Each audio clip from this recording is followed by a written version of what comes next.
Officially, we are entering into third year. Actually, this is said to be a board of directors meeting, a welcome meet of board of directors. But when we are inviting 30 plus eminent global leaders, why should it be just a board of directors meeting? Of course, it is not even board of directors meeting, but it is board of directors welcome meeting. That's what we planned earlier.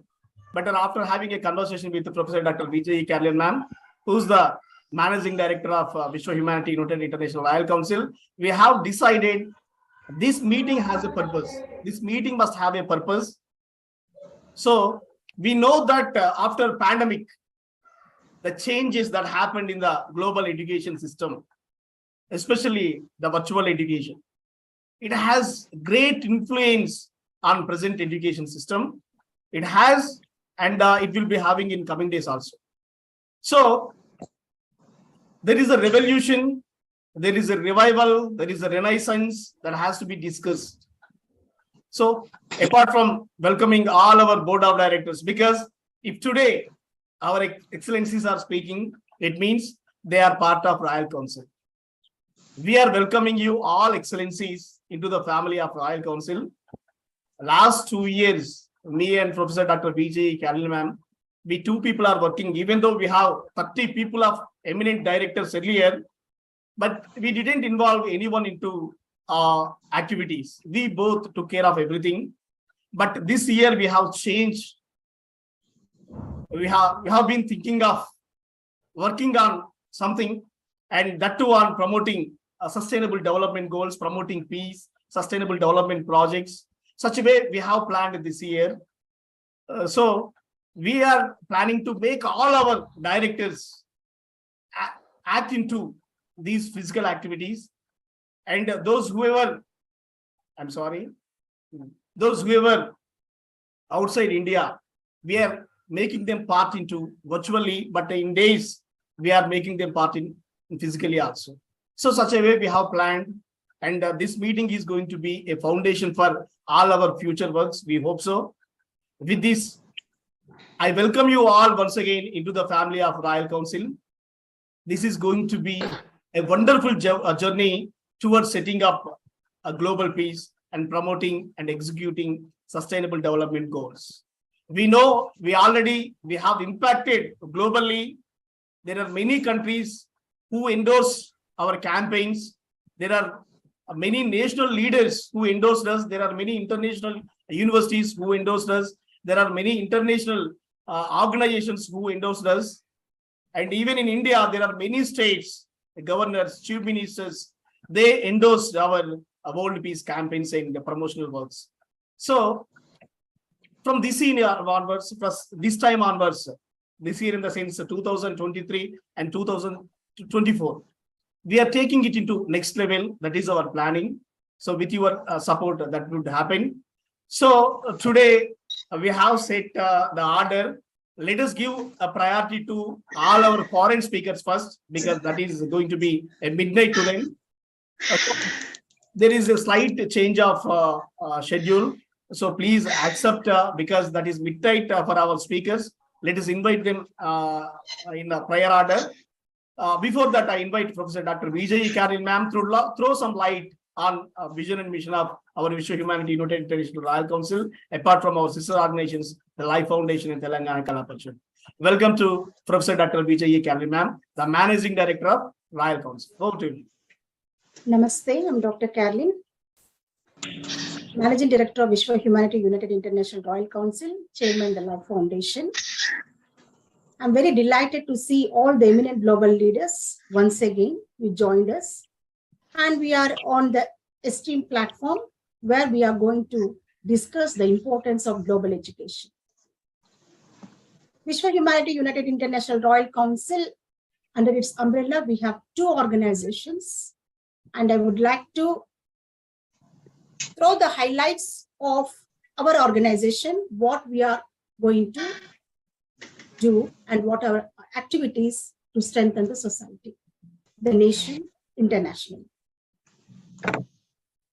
Vishwa Humanity United International Royal mainly focus on world peace. That's why we have conducted twice the World Peace Summits, and we want to bring a great peace in the minds of the people and to the society, nation, and globally. So peace is our motto. We want to bring a great peace. As we know, there is a lot of stress, trauma, and pathetic situation throughout the world. And there is no peace in the minds of the people. If one individual is not with peace, it will be carried to their family and the family will be shattered. So that is the main motto of our organization, to conduct summits and to bring awareness in the global leaders so that they can implement the peace that is, which has to be prevailed in the minds of the people, that has to be carried to their nation.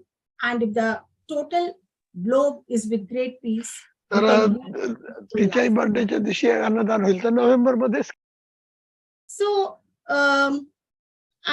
especially we focus on sustainable development goals 1 to 17. Especially we have focused and started working on education, that is sustainable development goal through 7. And also that I would like to say, not only 4, we would like to implement all 17 sustainable development goals through our organization. And we are very fortunate to have global leaders who are supporting us in all aspects. And also, we would like to focus mainly on trainings, projects, and research projects which support especially the youth. And we know that education only can bring all-round development. And if we conduct the programs, especially to the younger generation, they will be molded well, and that they can help in flourishment of their nations. And fortunate enough, the COVID has brought us excellent technology, that is online platform. And through online platform, we would like to conduct the various workshops, training programs. And if it is not unable to conduct it online, we go even for physical.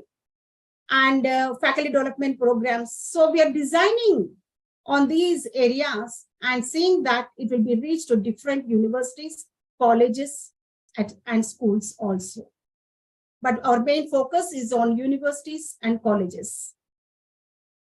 So along with peace, these training programs help mainly bringing a great peace, because if youth is unrest and without proper employment, without proper skills and technology, that will bring a great chaotic conditions in their nation. So we have to address first. So we are very fortunate that all the international leaders and global leaders and national leaders, they have come forward to support our organization to conduct such programs.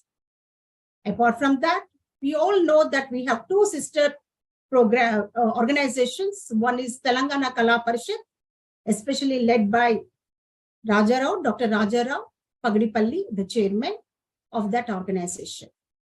The Telangana Kala Parishad mainly focus on human rights and cultural exchange. So many activities done by that organization. Already in every summit, I will be explaining about the importance of Telangana Kala Parishad and how it is working. So here again, I'm not going to emphasize much on those areas, but mainly I would like to convey the message that it is that organization mainly focus on human rights and cultural exchange. We know that cultural exchange is very important, and that brings people on one with great unity. So different cultures, as we know, we believe in diversity of cultures as well in unity. Especially India, it is rich in culture and heritage, and we have different cultures in different areas, but we all live together and called ourselves as India. And these cultural exchange programs, we would like to move on or implement even globally. And the other organization is the Life Foundation, the chairman, it's me. I will be taking care of the Life Foundation. The Life Foundation mainly focus on underprivileged community. We have adopted 55 acres of slums in Hyderabad, and especially the tribal people prevail in that or take the residents of that place. And they do not have proper education. When I visited those slums, I noticed that people, especially the male, they are engrossed with all bad habits, drug addicted, and never took care of the family. And they are in their own enjoyment and never take care of their children, and the children will be wanting, especially girls, they will be moving in the during evening time, and the boys who are addicted with drugs, what they're doing, they do not know. They grab the girl children and they rape and brutally they killed. So after noticing these cases, I felt that we have to do something else for this underprivileged community, especially the girl children and younger boys. So we have set up educational centers, and we started with 30 students, one educational center. I would like to convey very proudly that very recently in the month of July, we have started even the other fourth center. So now we have 4 centers in 2 different slums. And every day I receive calls from different slums and areas of Hyderabad and Secunderabad that kindly, ma'am, please set up such kind of study centers so that the children will be safe, safeguarded, and they will be having proper education. We are trying our best level to implement quality education for the underprivileged children. And if anyone, you can visit our slum centers and study centers, and you will be amazed to look at the children. They are very bright, active, and you ask what is good touch, bad touch, they immediately say. But I would like to say that after setting up the educational centers, not even single case of rape or any kind of torture noticed in slums. So that's why this message carried to different slum areas, and I will be receiving every day calls to set up such kind of study centers. We are focusing the Vishwa humanity, focusing mainly on education. So we move forward, and we try our best level to set up such kind of educational centers in every slums, and we want to support, because education only can bring all-round development and the flourishment of that house based on the education. Especially as we are, along with inviting the international directors and national directors and global leaders, we are conducting even the conference. We know pretty well we are emphasizing on the global education as we celebrated Teachers' Day on September 5th. So based on that, we are conducting this conference, the international conference. So education, just now I said education is very important. And if we look at the education implementation before COVID and after COVID, we know that education is going on and supporting even the underprivileged. But COVID brought a stop or halt for the upliftment. And we know that we moved backward as we are moving ahead, especially India, a developing country, as we are marching ahead. But this COVID brought us a halt, and we moved back almost 10 years backward, we have noticed. But fortunately, at the same time, we can say, to understand the importance of online education, and though the education has been slowed down during COVID time, and many of the children, especially I can say the poor community, girl children and boys, because of the lack of smartphones, proper electronic gadgets, they never used to have proper education, and because of the lack of internet in remote areas, and because as I'm running the slums and I'm working in an engineering college as a professor, we have conducted online classes for the engineering students.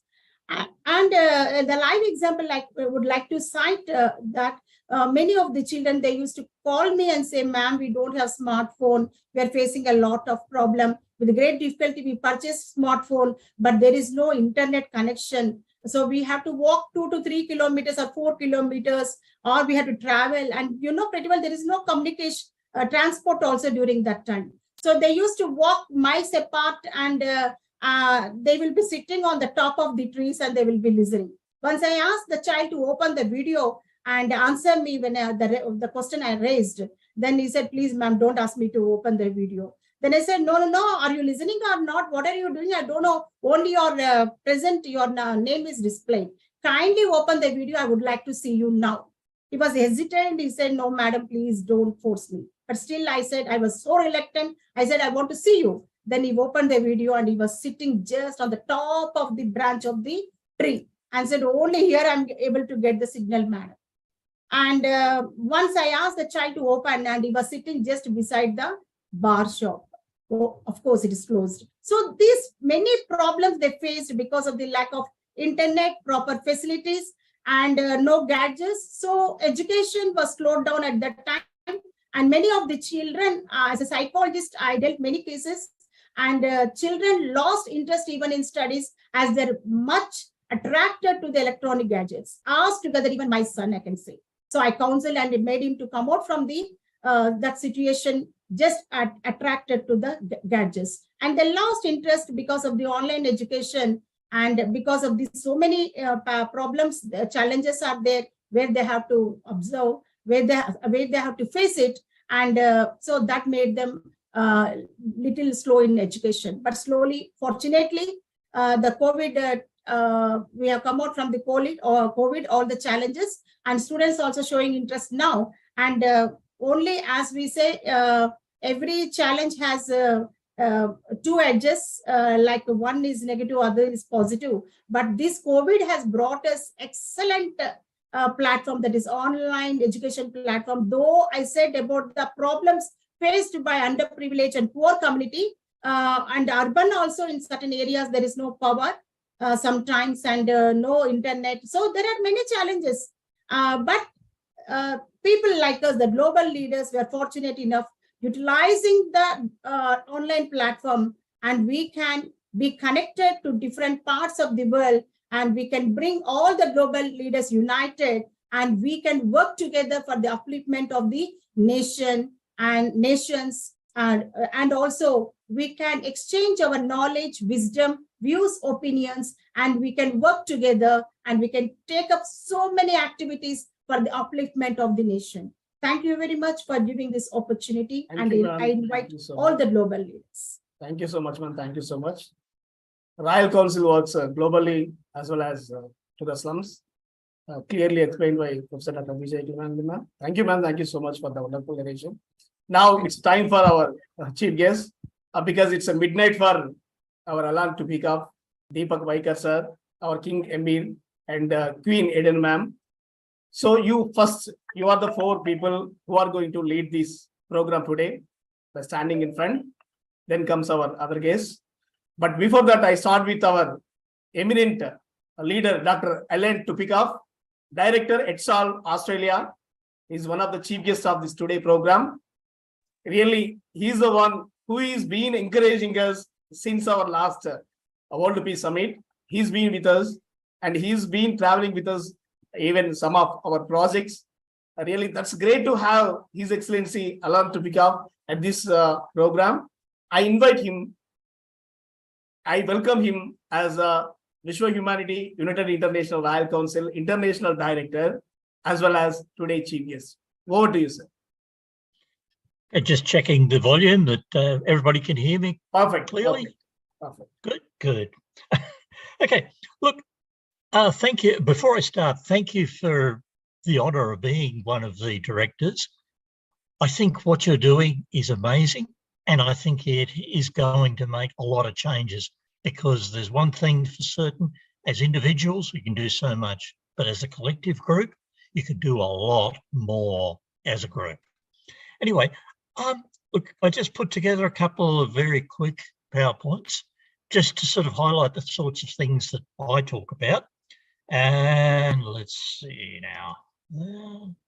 And do a share screen, hadn't we? Yes, sir. Now you can share your co-host. Yep.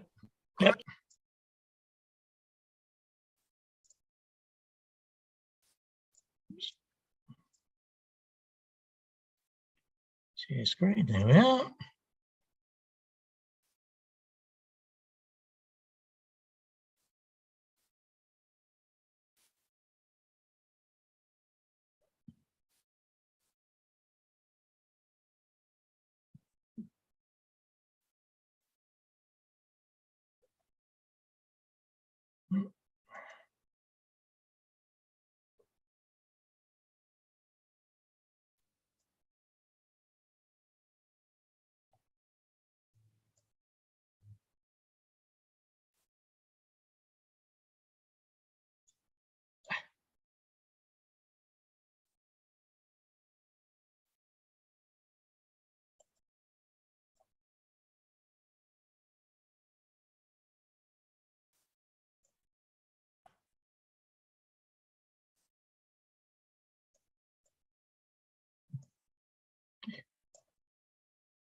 That's better.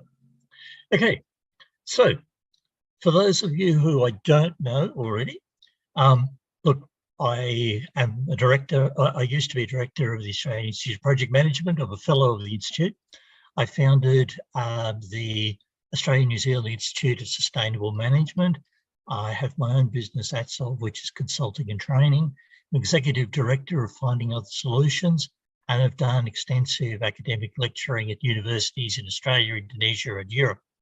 I've also co-published some works in relation to sustainable principles and trying to bring to everybody's attention that these things have been around for a long time. It's just that sometimes we've forgotten them. And I've also developed over the COVID period a thing called MAPAS, which is a management assessment tool for dealing with how to bring sustainability to any project or any initiative that people want to do. Okay, so in my opinion, our education is a vital area, but our education has to be based on where we've come from, because our past dictates our present, and our past and our present will dictate our future. So our DNA, if you like, our educational DNA is based on what we've done before. And I believe that humanity needs to look back and rediscover the lessons and practices and understandings of our past. In today's world, it's essential that global education equip humanity with the tools and understandings to meet the new challenges that impact in so many different ways across the globe.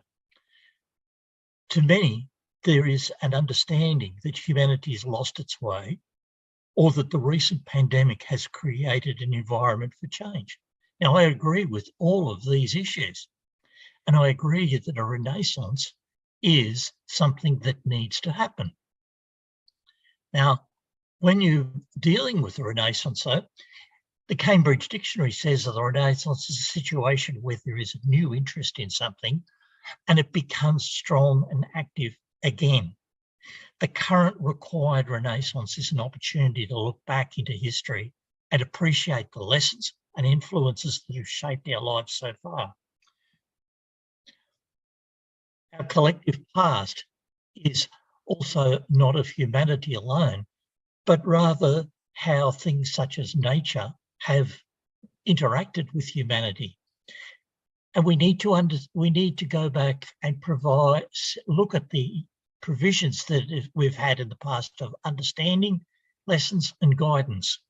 And in many cases, humanity has forgotten or misunderstood or ignored some of these things.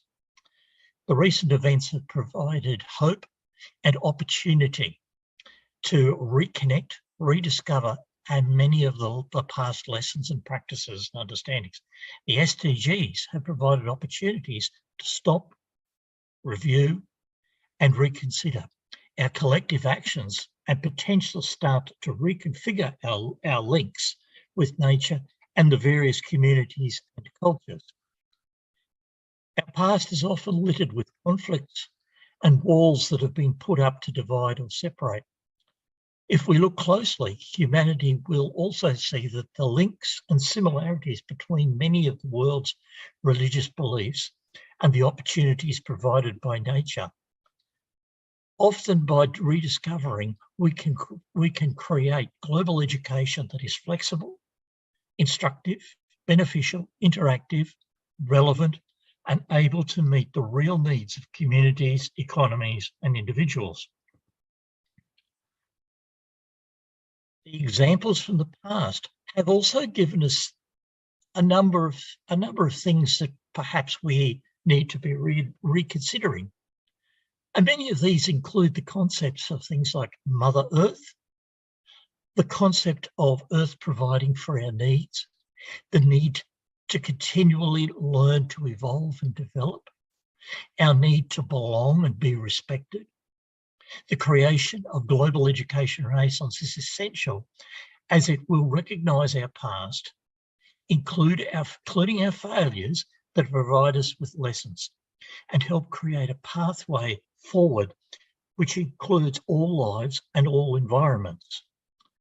Now, what I will say, though, is from our past speaker, some of these things are essential in some of the areas that she was talking about of the slums, because it must be remembered that a third of the world's population does not have access to proper electricity and proper internet, or sometimes people don't want to be connected to the internet, or sometimes they discourage connections to the internet simply because of the effects that they believe it will happen. And some of these areas we've got the issue of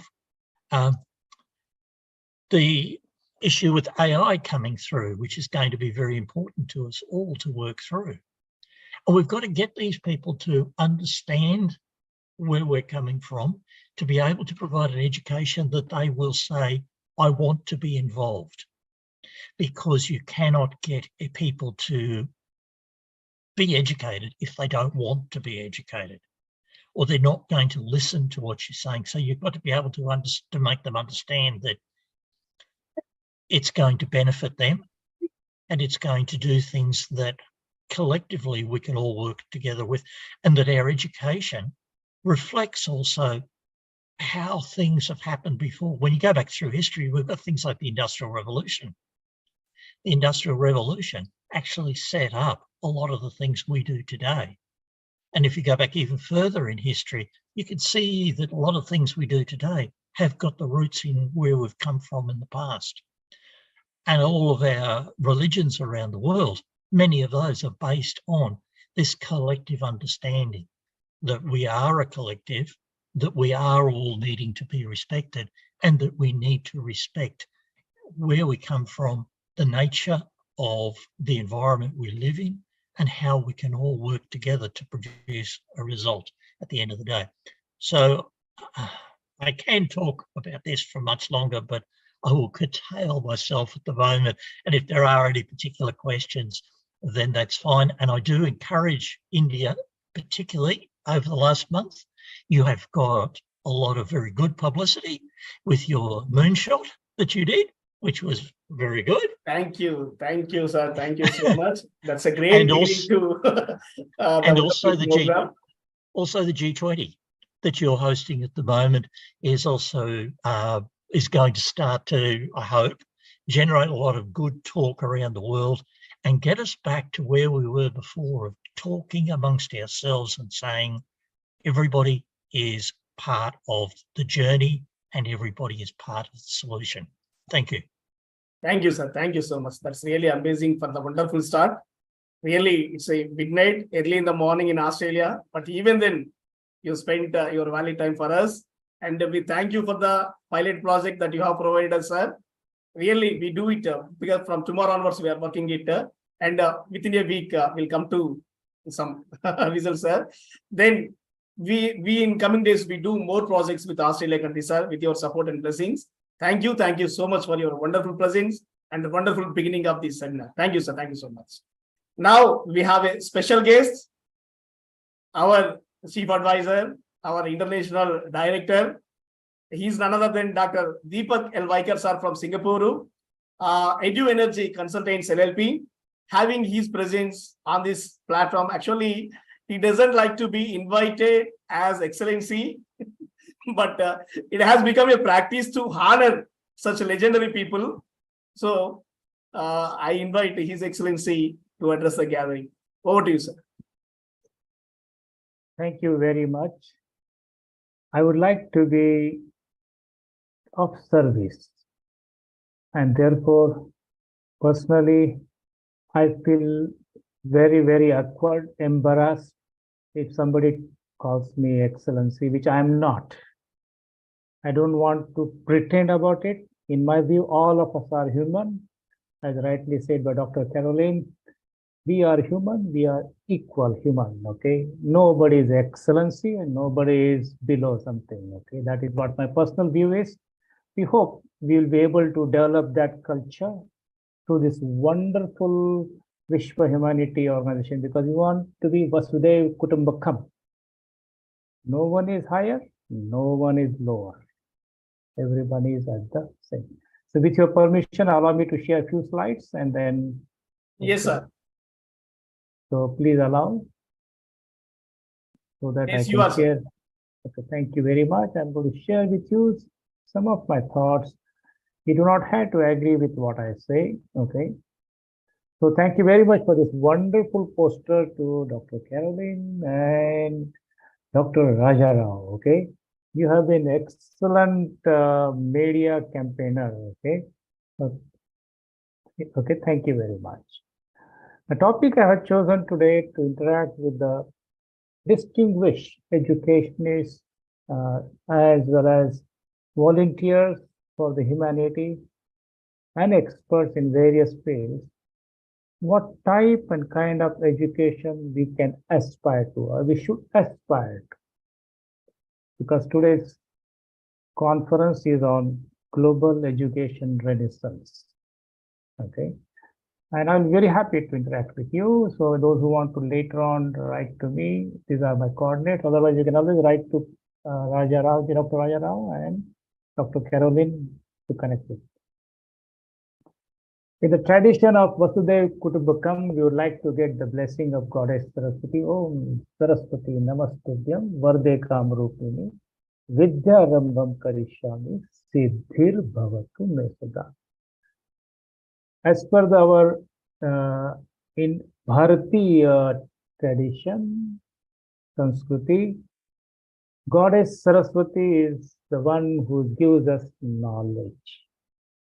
She is embodied with the abundance of knowledge. And all of us, when we express any form of education, art, or something, innovation, it comes from her.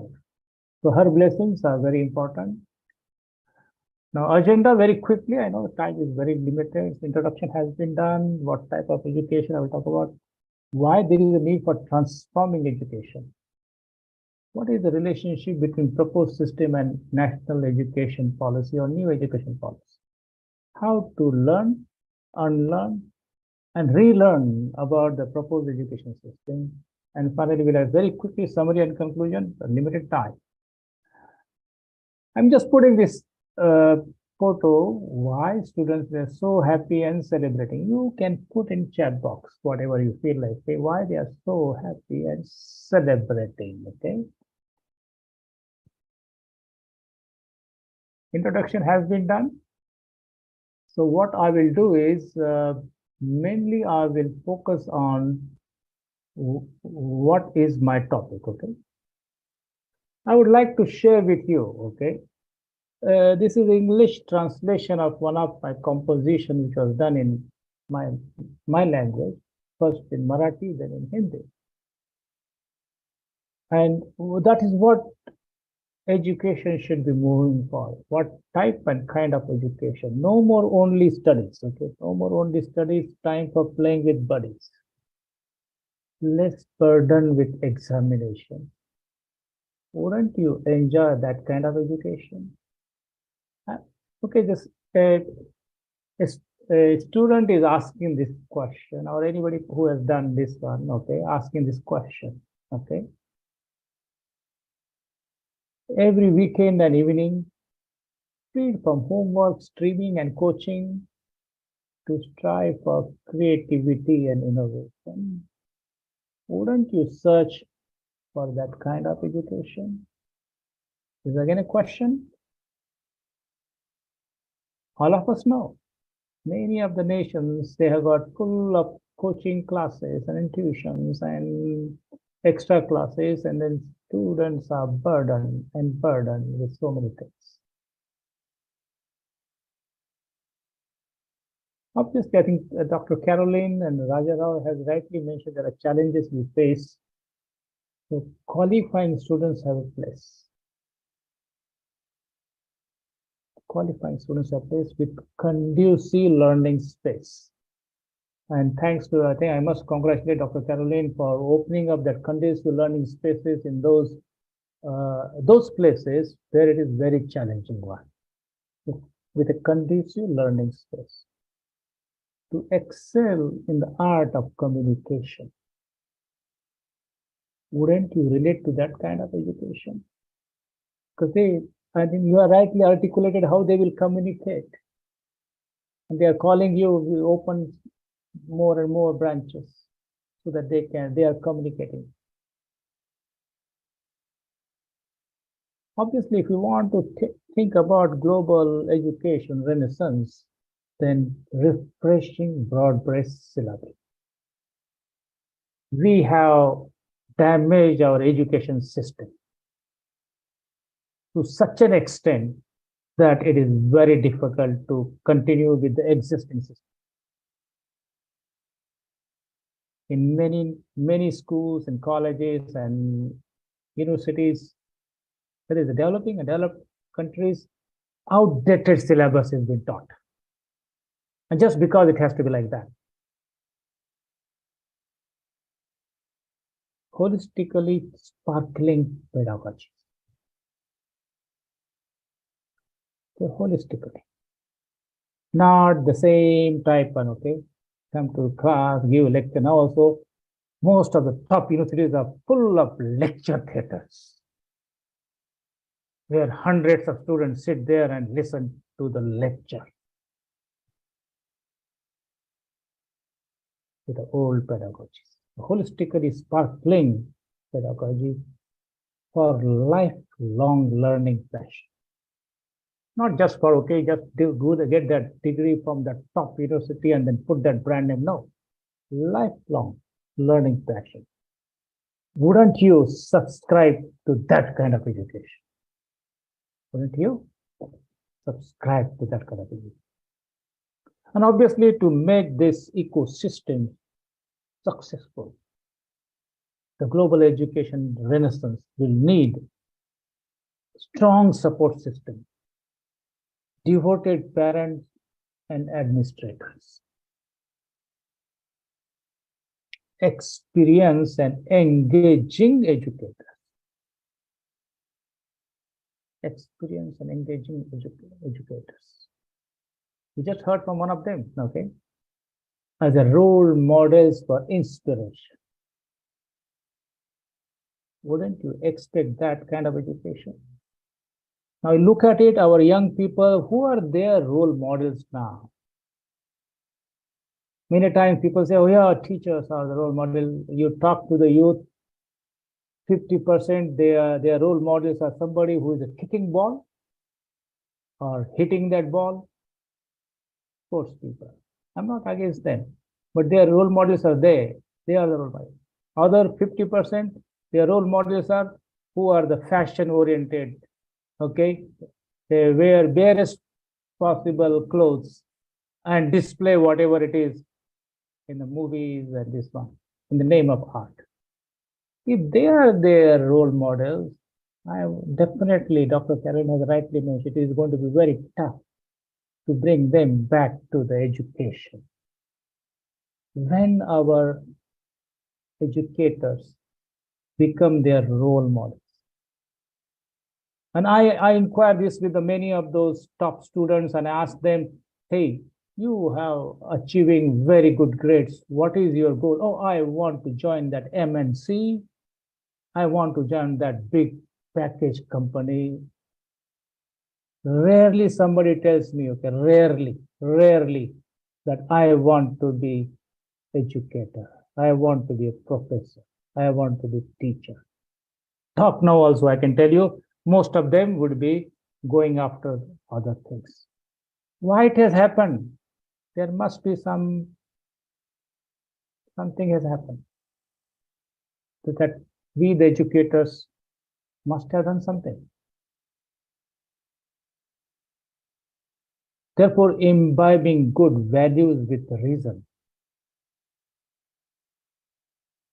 I think I must applaud Dr. Caroline and Dr. Rajarao because you're helping those ones so that they telling them the reason why they should get away from those drugs and other things and focus on education with reason, not just top-down excellence type.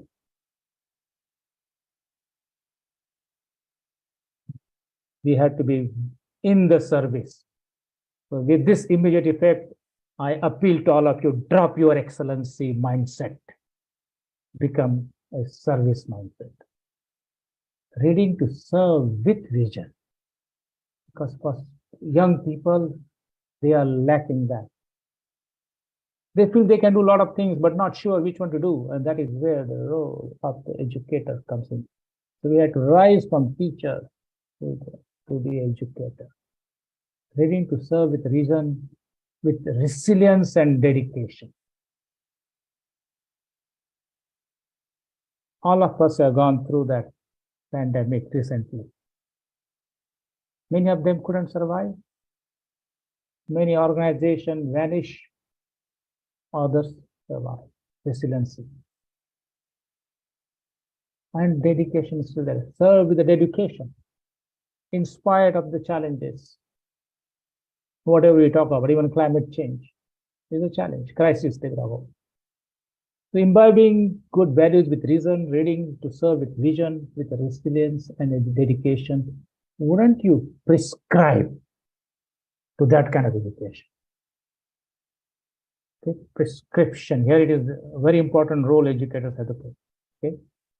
Not for those big packages go up. And they celebrate educators also doing disservice by celebrating, oh, so and so got such a big package from my college or university.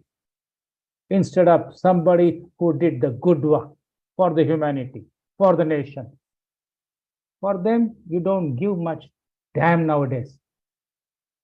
Only fashion is there. Compassion, passion is not there. Just to conclude on this one that strengthens foundation. So once we have foundation very clear, vision is very clear, what we want to achieve from the education is clear, then the one that strengthens foundation, one that benefits humanity and the nation. The very purpose of Vishwa Humanity Foundation, one that benefits humanity and nation, one that awakens such an aspiration. Wouldn't you love that kind of education? So we, the educators, that is what we have to awaken their aspiration so that they don't get swayed into those bad habits and whatever it is. Okay, this is a translation from one of my composition, 2004. Okay, it was composed in 2004, 2005. And I can tell you now, yeah, so it is still valid because we are still making that working progress. Okay, this is the whole summary. I have done it. Those who want, I will put it on that box. You can take it. I will be very happy to share with anyone who wants. Do you like surprise? Do you like surprises? Okay, do you like surprises? I know I have. Okay, do you like surprises? Okay, very quickly. Okay, let us see. Okay, what happens? Okay, I will just share just less 1 or 2 minutes. Okay, you can just tell me whether you can. 1 or 2 minutes. Don't worry. It will not take longer time. Okay.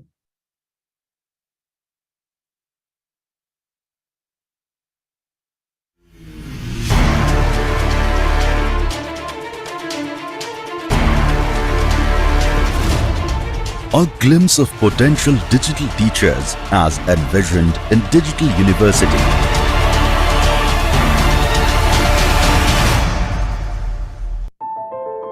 The Government of India has announced the setting up of a digital university and the development of digital teachers in Budget 2022. According to experts, the university is offering, managing and administering degree courses predominantly using digital technologies, tools, techniques and devices can be considered as digital universities. As such, schools, colleges and universities had to embrace online and/or remote teaching amid the global pandemic, and edtech companies have unveiled various online platforms and software to overcome some of the challenges. However, several barriers such as inadequate infrastructure, lack of expertise, time and budgetary constraints, connectivity, social and emotional issues continue to impact adversely in reaching out to each and every learner. Then, what can be considered as crucial as well as critical features of such digital teachers? The potential digital teacher should be able to deliver lessons similar to or better than our conventional excellent teachers. The conventional teachers, with the help of experts, will have to use automation, analytics, artificial intelligence, augmented reality and related technologies. Such a designed digital teacher will be like a digital twin or digital avatar of the conventional excellent teacher. Once designed, developed and commissioned, the digital teacher can perform the role almost 24 hours a day, and students can learn from anywhere, anytime and per their flexibility. The digital teacher can be trained to administer examination, assessment, evaluation and supporting services. Using modern digital infrastructure, such digital teachers can be deployed to various parts of the country. This is what the Government of India envisioned to achieve. Badhe Bharat, Badhe Bharat. Jai Hind.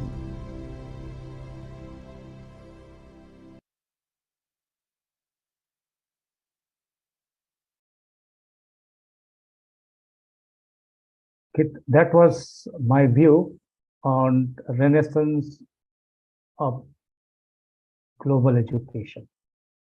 And very quickly, you have opportunity to share your views. I'm very happy that Dr. Caroline and Dr. Rajarao, they are planning to come for this Green Tech Sustainability Net Zero Policies and Practices Symposium. Even our esteemed ex-principal, Dr. Professor Shrikant Kallurkar also is planning. So we invite all of you, okay, those who wish to come for this symposium, 7th and 8th in Dubai. Okay. Yes, I have been privileged to be co-chair for this symposium along with the eminent personality globally, and look forward for. So this is how we can, what I'm talking about, transforming type and kind of education for the 21st century and beyond. Okay. Very quickly, I know time is limited, so I would like to share this very important shloka from Upanishad. Om Asutoma Sadgamaya. From ignorance, lead me to the truth. Tamasoma Jyotirgamaya. From darkness, lead me to the light. Mrityurma Amritam Gamaya. From death, lead me to immortality. Om Shanti Shanti. That is what peace. Dr. Caroline and Dr. Rajarao has promised. They have a resolution to bring to this earth. Okay. Now this Upanishad shloka is very much applicable for global education renaissance, because we have to lead them to the truth. What is the truth? Our education. Moving out, exactly the work they are doing it from darkness to the light. Now, obviously, once we educate them, and then it is almost like leading from, okay, to immortality, because that education will bring them up to the new life. Okay. Thank you very much. on on the occasion of Teachers' Day in India, which was on 5th of September, we bestow our pranams to all teachers, all educators. Okay. Krishnan Vande Jagat Guru. All Guru, thank you very much. Om Purnamadam, Purnamidam, Purnat, Purnamidasya, Purnasya, Purnamadaya, Purnamaya. Thank you very much, giving me opportunity to share with you some of my views. Thank you so much, Mr. Deepak, Dr. Deepak Vaikar. That's okay. Deepak is sufficient, okay? Okay, Mr. Deepak, really we are honored to have your presence. Actually, in India, it's very rude to call Mr. Deepak, but in America, calling Mr. President is acceptable. In India, calling Mr. Prime Minister is very rude. So anyway, when we have invited 40 plus global leaders, it is our courtesy to maintain protocol. So we are following that protocol. Deepak Vaikar sir belongs to some other category. So there would be some other programs where we invite him particularly to showcase his programs. But we are sorry if anyone get hurt. But if we invite anyone, that is because of protocol that we invite, because many royals are there, many eminent visionaries are there. So that's why we are respecting all our eminencies. It's not flattering or whatever it may be. So anyway, leave it to the side. We are inviting Mr. Deepak Vaikar to our Royal Council family as International Director. Having his presence, really we are honored, and his guidance would be a great support to Royal Council, because we already sent a paper to that Dubai symposium, and probably soon we get result, because we are preparing a device. Still that work is in progress. It is going to be historical in sustainable development history. We are expecting so, if that is accepted. That's we are planning to present it in the month of December, which is conducted in the presence of ages of Deepak Vaikar sir and all eminencies. So that day would come where we share all these things. And as per his invitation, we share it with that in our group. If anyone interested, they can join that Dubai program. Thank you, sir. Thank you so much. We'll see you again. Now we have the king. 1 second, sir. Thank you very much, Deepak, sir, for joining us. It's a great delight to hear your all the message really touched our heart. And thank you very much for inviting me to Dubai, especially selecting me as a technical committee review member. So I'm very much happy. And very soon, definitely, Dr. Raja Rao sir and me getting ready to Dubai. So we'll be joining you. Thank you very much. Thank you. We look forward to listening to you there also. Yes, yes. We have Thank you. The great visionary, the king himself, graced this event. King Emir Haiwani, founder at Birland State at Bintiwali. We invite His Excellency to present his views on this special day. Over to you, Excellency. Yes, good evening, good day for everyone here. And it is my honor to attend with you this very good event.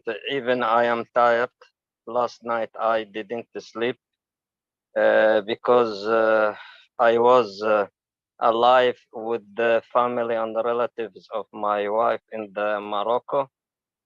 Some of them are injured in the earthquake, so I am very tired.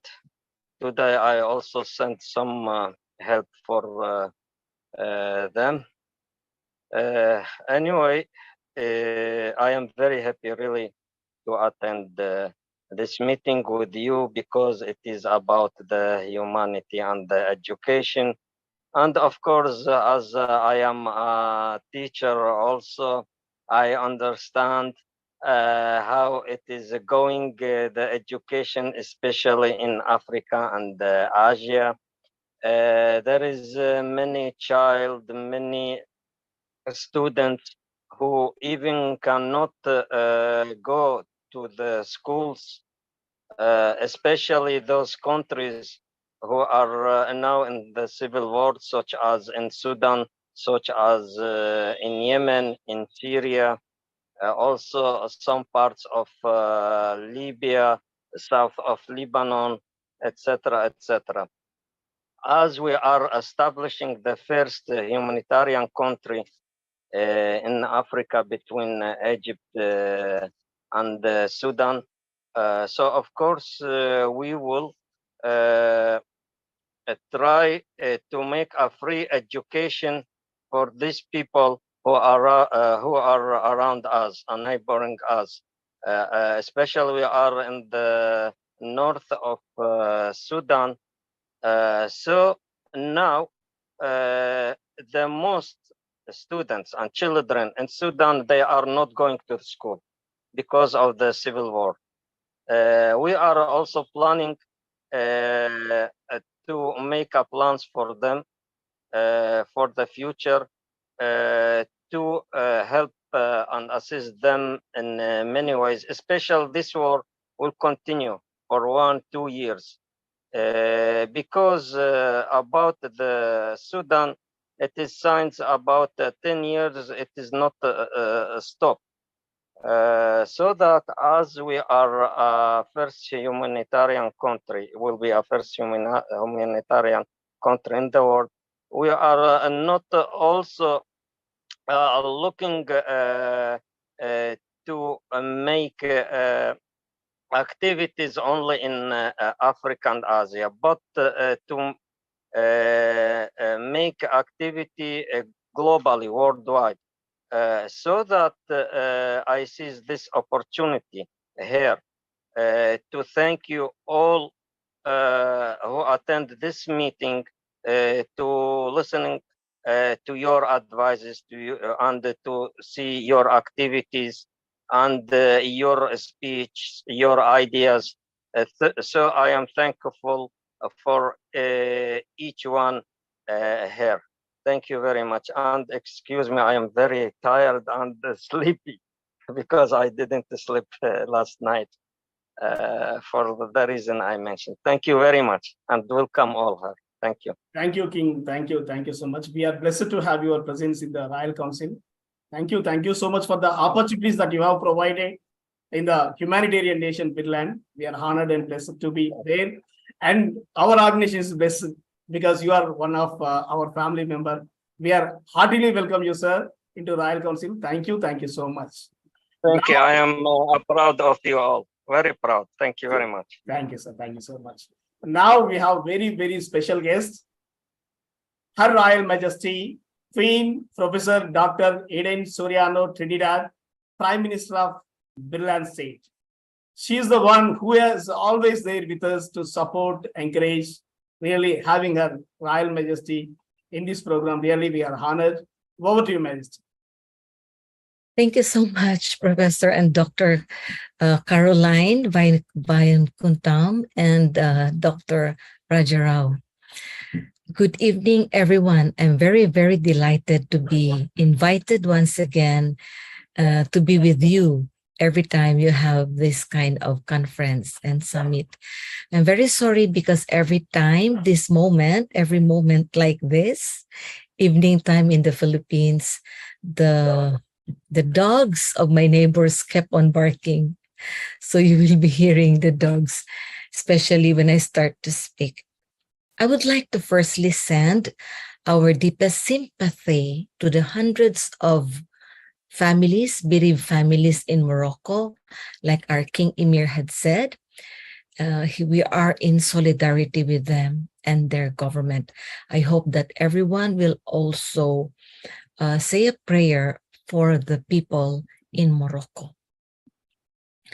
Empowering and enabling are both characteristics of being a teacher, which is why we are celebrating Teachers' Day or World Teachers' Day every year for the broad impact that teachers have towards their students and the generations. As a former classroom teacher for many years, one of the perks of being a teacher is being celebrated and showered with love, affection, and kind words every Teacher's Day. And of course, there are freebies like Christmas, Valentine's Day, and during our birthdays that, if it falls during school days. Last year, I celebrated, or rather, the students, our students, and my teaching staff surprised me for the first time and celebrate my birthday in our school. I just returned back from my travel abroad, and that was in April. In the Philippines, April and May are summertime, and that's our vacation, school breaks or school vacation. And since pandemic time and lockdown, our school calendar have changed. We now still having classes on summertime, which is very, very hot. So the students surprised me with a debutante-like birthday party, and they blindfolded me and guided me to the big classroom, and then unfolded the scarf, and there the foods on tables, balloons, my photos on tarpaulins with cakes and ice cream, and the students and pupils giggling. I didn't truly expect the surprise. Then the boys started to lead me to the dance floor. You know what I mean? It was hilarious and very sentimental indeed, and brought me my eyes to tears. I never had the opportunity to be dancing with 18 roses on my 18th birthday because my father was very conservative. He doesn't want me dancing. Anyway, the teachers, we as teachers know our value. We know our importance in the lives of our students. We know our importance and value in the four walls of every classroom and beyond classrooms. You know, there is a very big advantage for those school directors, principals, or supervisors, education department heads who have experienced or have hands-on teaching experience and classroom management than those who are being appointed, administrators, supervisors, or department heads of education, straight from their postgraduate degrees. Classroom teachers affect most of the lives of their students, 8 hours a day, 5 days a week, for 10 months. Teachers are second parents of every child enrolled in the school. Every student, though some are considering their mothers or parents as their first teacher, but we are talking about our classroom teachers. These are the professional educators and pedagogues who studied and took up courses in education or majoring in education, whether basic education, secondary education, and then some become professors. These are individuals who studied years in colleges and universities and have passed the teachers' board examinations to be called teachers, and then finishes masterals, MAs, and PhDs. In the Philippines, we have the licensure examination for teachers, or the LET. And once you pass that, you have the privilege of adding to your name the title LPT, meaning Licensed Professional Teacher. So I have that in my title, and I'm proud of it, always adding that also after my surname, LPT, because I am a licensed professional teacher, and it is my pride to be called Teacher Eden until today, though I am no longer teaching, as I work as a school admin, school principal, and school director for many years. So today, I salute and thank from my heart the Vishwa Humanity United International Youth Council for organizing this virtual international conference towards a global education renaissance with the theme celebrating teachers and empowering generations for all of us who they have appointed as directors, international directors, and board members of the Royal Council, including members. Being a school teacher gives us the edge to impact the lives of our students. It is the joy of a kindergarten teacher to make their pupils to be able to read, comprehend what they're reading, write legibly, and learn numbers and simple mathematics. It is the pride of every teacher to marvel upon, to watch their students wearing their graduation gowns and togas, marching and receiving their diplomas, which is why every graduation ceremonies, teachers becoming emotional. They feel proud, and there is always that feeling, a pinch of sadness in their hearts. All the pent-up emotions, all the pains and difficulties they have encountered, the joys they shared with their students while they were teaching them. While they were teaching the students, then all of a sudden, they will be leaving their classrooms or school towards the next ladder of education. Celebrating and empowering teachers is essential for a global renaissance. Teachers play a pivotal role in shaping the future by nurturing young minds and empowering generations. Technology has become an invaluable tool for educators, enabling us to address the diverse needs of our students effectively. An example of this, there are several school campuses revolutionizing education by helping teachers manage communications, attendance, behavior, mental health, and crisis management to support their students. Most schools have been holding the Teacher Awards reception to honor teachers empowering the next generation of leaders. I always do it as a school director and principal, but I do it during closing exercises. We honor our faculty and teaching staff. Our students are the ones honoring their teachers during celebrations of Teachers' Day. And we also conduct team building for our teaching staff before the school year starts. It is a fact that the Renaissance education system of the past was indeed successful because it was carefully programmed to create well-balanced students who embodied the values of their society. Today, there is a growing sense that educational reform is needed, and in some sectors, it is already occurring.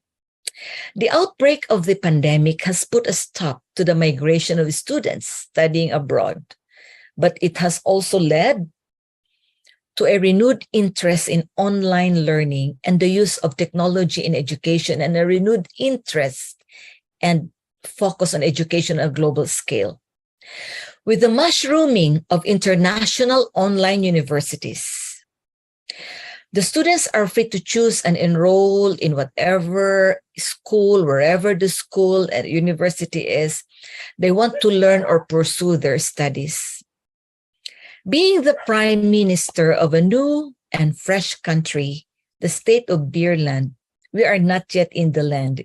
And yet, several international universities have already issued recognition to Beerland as an educational partner, like the Ballsbridge University in BVI, Dominica, Neves, and other countries, the Northwest International University in Armenia and Iran, the Gapea University in Portugal, Europe, the UNIAGSFMI in Venezuela, and recently the Erythras International University in Addis Ababa, Ethiopia.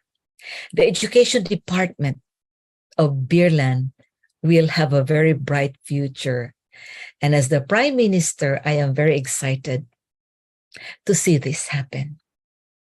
With that, I would like to greet all our very special, highly chosen guests, chief guests, leaders of government in different countries, fellow teachers, fellow school directors and administrators, fellow board of directors and royal advisors of Vishwa Humanity International Royal Council, our eminent guests and honored guests from different countries, Dr. Raj Pagidipali and Professor Caroline Van Kutam, who are both officials of the Beerland State. Thank you so much. Thank you for letting me express and share my message. Thank to you. this Thank you, Excellency. opportunity. Thank you so much. Today, it's really, your speech is splendid because every time we heard your speech as a Prime Minister, but this time you are like a teacher and most of the time you are a poet. Because I am a teacher, yes. Yes, yes. But the narration went like a poet. The words you have chosen to present the theme, really most amazing. We welcome you wholeheartedly into the family of Vishwa Humanity United International Royal Council as International Director, Excellency. With your support, blessings, with your presence, really we will have a remarkable journey in the history of global peace and sustainable development goals. Thank you so much. I'm very much delighted to hear the great message from Majesty King Emir and Queen Eden. And we are very fortunate and privileged enough to be the officials of Beerland State, especially shaping and being the Director of Child Development. Definitely, I extend my support in uplifting the youth and supporting the children even in education. Thank you very much, ma'am, for considering us and inviting us into the state of Beerland. Thank you very much. Thank you, ma'am. Now we have a special guest from Greece, Ministry of Education and Religious Studies, Her Excellency, Dr. Rania Lamposi, an international renowned speaker, author, and having her presence in this conference really it adds more value because she's a celebrity online because she is rendering her services towards education to uplifting youngsters in education, really commendable. Having Her Excellency in this conference, really we are honored. Over to you, Dr. Rania Lamposi from Greece. Warm greetings from Greece. Good afternoon. I'm really very honored and excited to participate in this significant meeting and event on global and international education. I would like to thank Vishwa Humanity United International Royal Council and especially Dr. Raja Rao and Dr. Caroline for organizing this great event. And thank you also for my recent appointment as the National Director, focusing particularly on Sustainable Development Goal 4, quality education, so how I can contribute, me too, to accelerate the progress towards sustainable development for how to help ensure inclusive and equitable education and promote lifelong learning opportunities for all. I'm excited because we share the same missions and the same visions. I'm a dedicated and passionate educator, and I'm working, me too, with underprivileged children many years now, not only Greece, but worldwide. You know, I was appointed in secondary education, and then I moved to primary education, which was a great revelation for me because I had the chance to implement many creative projects with my students, miracle projects, which gave us over 200 awards. And now in my position at the Greek Ministry of Education, at the Directorate of Educational Technology and Innovation,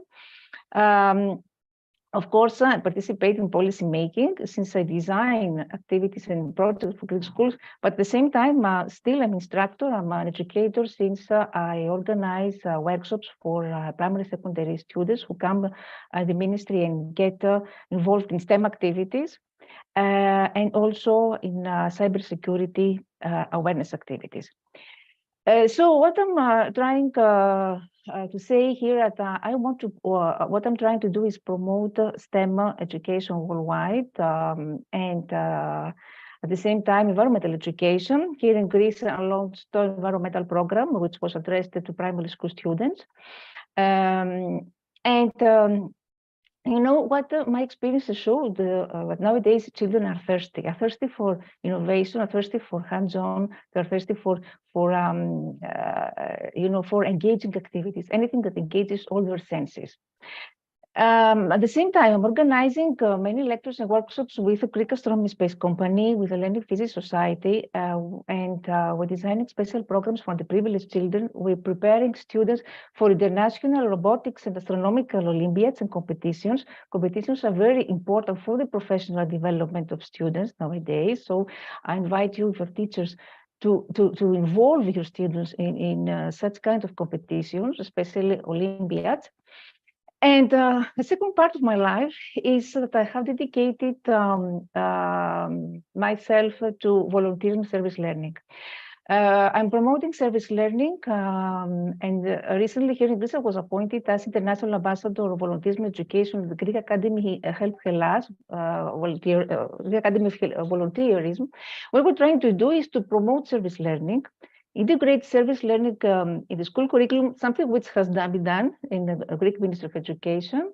It's an optional thematic session, and create a global network of volunteers all around the world who can help each other. And do not forget that volunteerism is something that, according to research, helps a student to get the transition, smoother transition to workforce. So it's something that it's very important. And me as a volunteer also, I'm working, I'm a STEM teacher as a volunteer with the students at the Gological Hospital. Children who suffer from severe depression. You can see it's amazing to give how difficult it is to try to help these children to go out of the room and involve them in STEM activities. It's very difficult, but it works. I'm working also with refugees. Here in Greece, we have a big number of refugees who are coming from different countries, especially after the war between Russia and Ukraine. So I have the chance to work with them also. And also, I'm invited to many schools of special education needs where I'm giving them for free STEM training. But I think the most important moment also in my career was the design of an implementation of international projects in countries like Africa and in continents like Africa and Asia, where I had the chance to write. The first one was about water, life given a threat. It was a project which aimed to raise water awareness to students in Africa, especially Malawi and Kenya. Students who didn't have any school supplies at all, students who were thirsty. So my challenge was to design STEM activities. What STEM activities? What technology to use? It's a joke. So what I did, first of all, to design STEM activities, STEM unplugged activities. STEM unplugged is a STEM when you don't have to use technology or coding or programming, where you can use simply everyday materials. So I designed this kind of activities. Children did amazing things. They performed water experiments. They learned how to sanitize and filter their water. We're talking about students who drink water as a mud. I mean, nobody had ever taught them how to filter or sanitize the water. So they learned how to make a water filter. They created mind maps using branches of trees. They performed also theatrical presentations. Many wonderful activities, and the impact of this project was that we managed to get from sponsorships from USA and churches, sanitation filter equipment for these children, and 6 wells also were drilled in these areas of Malawi, where children had to walk 19 to find clean water. So the impact of this kind of project is that actually change the lives of students, and this is what I'm trying to do for my international projects. And here I'm going to say that the power of networking is important, because when I launched my first international project, I didn't have any sponsors at all. I didn't have any financial help. But in 3 weeks, 2,000 teachers were registered, and over 200 students also were registered, 100,000 students. So I'm telling this that if you want and you have the passion, you can achieve anything. Now, another project was about food awareness, was implemented in India, and it has to do with slums that Dr. Caroline highlighted her experiences. Also, I had experiences with this. It was about how to teach these students there healthy food combinations in case of food shortage. It's not easy, but I try to help them through specific activities, against them activities. And this project inspired teachers who who visited slums in India, who donated money, who educated their families of the students. It had also great impact. And another project was about gender-based violence in Nigeria. How I was inspired this. I had friends in Nigeria who died from violence. And this made me search more, to search that Nigeria has high rates of gender-based violence. So I wrote a project, not for teenagers, because teenagers have already their shaped violent mentality. I wrote a project for lower ages, in order to help them realize, the neurobiology of fear, what happens to our brain, what happens to our body when it receives violence. It was a successful project. It had, a great impact. This also. And now I want to say also, because Dr. Caroline said about technology and how there is a lack of technological equipment in many schools and countries. Yes, there is a lack of equipment. I told you before, Malawi didn't have any school supplies, didn't have not even a school bag. But the paradox is that in some developed countries, there's a case of internet addiction. This is the opposite, and the cyberbullying, like here in Greece. We are second, high rates of internet addiction and cyberbullying in comparison to other European countries. And of course, teachers are not able to handle this issue because we are not psychologues. To give you a shocking example, we have 500 children who are hospitalized in Greece, in Greek hospitals, because they cannot be detached from a laptop, and they wear pampers because they can't, they're so addicted, talking about teenagers, and they can't be detached. So the biggest challenge now as educators, of course, is not to transfer knowledge. I think we're all aware of this. Nowadays is to help children to deal with this kind of complex problems, like cyberbullying I mentioned, to deal with mental health issues, especially after the COVID pandemic, mental health disorders like anxiety, like depression, drug abuse, suicide, all these major issues that research has shown, and prepare, of course, students for acquiring global citizenship, to prepare them for complex problems like wars or climate change. Here in Greece now, it's the hottest summer ever.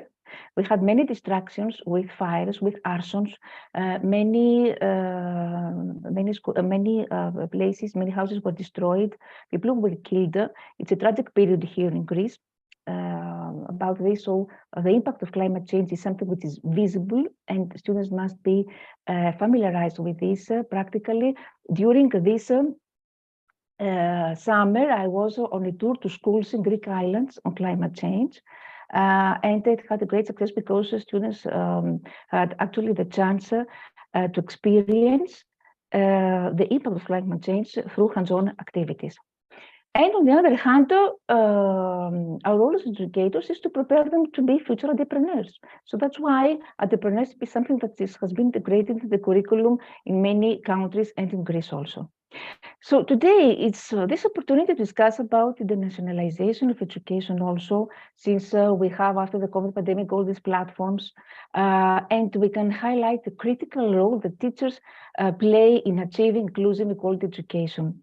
Dr. Caroline talked about peace. Peace education aims to teach children how to solve conflicts which will inevitably arise in their lives, how to solve them in a creative manner and without responding to violence. So peace education teaches children to be mindful of others, to respect each person's dignity, to accept their point of view, even if they don't necessarily agree with them. And it also teaches children about human rights and their importance. At the same time, I want to say that I'm attending many conferences daily, but nobody talks about teacher policy. Excellency, sorry to remind you. Yes, yes. I'm sorry. Please, over to you. Yes. I want to say that the pace of social change and heightened expectations of schools have broadened and deepened the teacher's role, because investing in teachers can transform education. It will be crucial for the effective delivery of a post-2023 education agenda that focuses on equity and learning. So investing in education is critical to reach the world's agenda for sustainable development.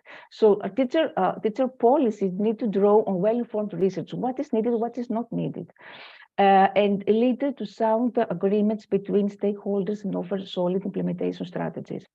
This means pay attention in initial education, but also in service education and professional development, because the stages of initial induction and professional development need to be much better interconnected to create a lifelong learning framework for teachers. So initial teacher education must not only provide sound basic training in subject matter knowledge or pedagogy related to subject and general pedagogic knowledge, not only this, but it also needs to develop skills for reflective practice and research on the job. This way, teacher policies need to ensure that teachers work in an environment which facilitates success and that effective teachers wish to continue to teaching. So I want to say, concluding, that on this occasion of the Teachers' Day, when we honor the teaching mission, which for me at least it's sacred, we needed to celebrate achievements of education around the world, because edu leaders are the life force that animate the schools they lead. They are instructional leaders. They are champions of diversity, of equity, and inclusivity. They are agents of continual improvement. They are the heart of learning communities, and of course, they are the ambassadors of their school's vision for teaching and learning. So I want to say that. Our role is sacred, as I said before. We need more compassionate schools, schools that we learn to be, where students learn to be aware of the challenges faced by others. We need teachers that are appropriately prepared and supported in their service, and of course, good systems need to be able and be, of course, evidence-based, process-focused, results-oriented, and well-resourced. Because as education systems grow and diversify, society is increasingly concerned about the quality of the programs. Education is becoming a major driver of economic competitiveness. An imperative now for us is to improve, of course, employment skills for quality teaching within the education system. This is my mission now as the national director. This is what I'm trying to do with this position. So thank you very much. Really, we are very sorry, Excellency. Actually, we are very happy to hear you, but here it is a time constraint because 40 eminent leaders are here. Yes, I know. Sorry for that is the problem. Thank you so much. Just I invite next four speakers. Just let me announce their names. Dr. Vincente from Malaysia, Donisa Arbas from Dubai, and Mark Anthony from USA, and Melody Gracia from USA. I request Excellencies, please be ready. In 2 minutes, we have a small guest who is doing this and that. Madhavi Bose ma'am, are you there? Absolutely, sir. I'm very much here. Really, Madhavi Bose ma'am, she's been with us for the last 4 years and has been supporting us. And I requested her to give a poem on this program. So she's here for 2 minutes. Over to you, ma'am. For sure. Thank you so much. And as I'm going to listen to all the global educators over here, so I don't need to add much point, but I'm so always happy, as sir said, that from last 4 years, I'm listening to all of you. So I just quickly composed a poem. So it is, this is how it is. If in case I forget anyone's name, please forgive me. So in the world of inspiration, with admiration aflame, Dr. Rajarao sir, I would request you if you could spotlight as many people, because after that, I really want to watch. So yeah, that would be great. So yeah, I'm starting it now. In the world of inspiration, with admiration aflame, let's honor our dignitaries and remember each one's name. Caroline ma'am's wisdom, a radiant beam. Rajarao sir's insight, like a vivid dream. P.K. Rajput sir knowledge, a treasure to find. Queen Elizabeth ma'am grace, in her presence we are twined. Rania Lampo's ma'am's strength and enduring theme. Aruna Wadkar ma'am's melodies like a soothing stream. Amy Allen ma'am's energy in a trials and strife. Excellency Allen's clear vision shaping a better life. Yes, Mithun's sister charisma of magnetic regime. Deepak says wisdom like a timeless scheme. Melodies hers like ma'am heart with compassion and it teams. Dr. Mark fulfilling healing's dream. Danisa ma'am and Hannah's ma'am's journey where motivation gleam. Dr. Vindud and Ramesh sir with a kindness does beam. Yes, Dr. Abhinazar's and Shrikant's steady scheme as Meena's ma'am's dedication like a heartwarming theme. Excellency Visa's wisdoms like a radiant sunbeam. Siam and joy excellence in every stream. Professor Solomon leadership's a steadfast team. Veronica ma'am's strength like an ever-flowing stream. Zafir Khan sir's brilliance like a thunderous stream. Excellency Rose Wallow, a visionary a dream. Poonam Goti ma'am's grace in an elegance supreme. Alfie ma'am's spirit in an effortless second. Balakrishna's service wisdom, a brilliant light green. Dr. Stephen's knowledge in wisdom's region. Meena ma'am's kindness like a heartfelt theme. And Adrian ma'am mentorship, a guidance just deem. Queen Adam Grace, a majestic flame. Alka ma'am's wisdom in our presence we acclaim. Dr. Sujata ma'am's brilliance, a guiding flame. And inspirational dignitaries in heartfelt scheme. With my poetry, on all the same, we celebrate Gem's name. For each one's in their essence, they are truly a flame. For each one's on their essence, they are truly a flame. Thank you so much. Thank you, Excellency. Thank you so much. Actually, Madhavi Bose ma'am, uninvited family member, because she herself taken this opportunity. Actually, she was not a part of this program, but she reminded me that I was I was the member of this family for the last 3 years. Why didn't you invite? This is my right. So, actually, she didn't say anything. If you would have invited me, Yes, I she would have reminded me said that.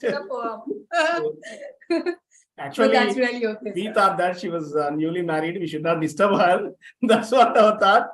But anyway, thank you, Excellency, having your presence and making Thank it. you so much, sir. We are very happy. Thank you. Thank you so much for a wonderful presentation. Thanks, Vivian, sir. Yes, now let's back to our program. Let's invite our honorable international directors. Yes, we have Vincent Tay, Dr. Vincent Tay from Malaysia, Sentin Highlands Vice President, having his presence. Really, it's amazing. He's been with us for the last 3 years and continuing his services as our International Royal Council Director. Over to you, Vincent, sir. Well, a very good evening to all the excellencies. Thank you very much, Dr. Raja, for inviting me, okay, to be as part of the so-called this particular kinds of conference. First of all, regarding about the subject, okay, especially from Malaysia itself, whereby Malaysia have been going forwards, okay, and they are working very hard in terms of the overall, the education's blueprint that will be until 2030. Now, as what I understand that here is that education is play a very important role across the board, whether in the forms of, which may have the impact in terms of the societies, in terms of the so-called the economies, politically, and likewise also in line with the so-called building the so-called class ones, so-called modelings, kind of the so-called of the students. Okay, now the teaching and the learning qualities are equally that important, that in order as part of, yes, it's important, and also part of the sustainable development's growth in the form of the educations. Okay, whereby in so-called in Malaysia itself here is moving forwards now in line with the digital kind of transformation. Now, what happened here is that in the primary school, especially starting from the standard 1 until standard 6, so nowadays they are using very much more to the smart TV box, okay, to provide kind of so-called visible kind of education's exposure, okay, unlike the traditionally more to the so-called the textbook kind of the syllabus, okay, and where else toward into the tertiary education, they are very much more so-called direct exposures, okay, intellectually throughout the digital kind of display. So the government are very much more encouraging that they have to be in line and in trend with this kind of globalization, and furthermore, especially like in Malaysia is still going forward for the 5Gs, and now also they are embarking to the 6Gs kind of transformation of the technologies, which at the same time they are in parallel, okay, especially when it comes to the education. Reason being doing so by the so-called the education's so-called department is they want it to be so-called in par, okay, with the globalizations, right? Now, but again, now what happened here is that in this present world, I believe and also understand that we need so-called more intellectual, okay, with the full kind of knowledge and skill, okay, and ability across the board, okay, and to apply it, okay, not only based on the text theories, in fact, they are more to the exposures and then put it into the practical practice. So basically, I would like to share with every one of you here is that Malaysia is moving toward to the year 2030, okay, in a very compulsive way, and towards to the so-called the future trends of education program. With that, I end my sharing with every one of you. Thank you. Thank you, sir. Thank you so much. We welcome pleasure. you wholeheartedly to the Royal Council family. Thank you for your support. Thank you for presence. Thank you for your wonderful comments. Nice. Now, I invite the women empowerment, one of our chief guests, Ms. Jonesa Abbas, founder and CEO, Gautriti Incline from Dubai, having her excellent presence in this program, inviting her into our Royal Council family as International Board of Director. Really, we are honored and privileged. Over to you, Excellency. Ladies and gentlemen, good evening.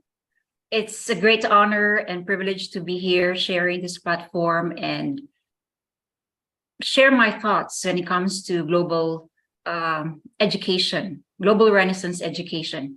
Thank you, Dr. Rajarao and Dr. Caroline, for the opportunity where we can collaborate and promote global peace.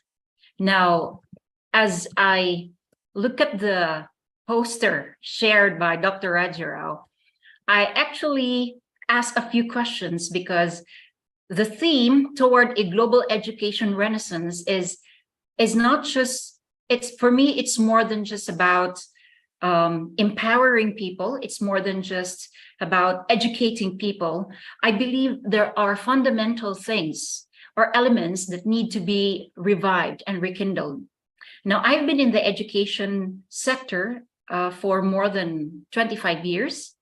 The reason being, even during my early years, my parents exposed me to ministerial work, empowering others, coaching other people until this day.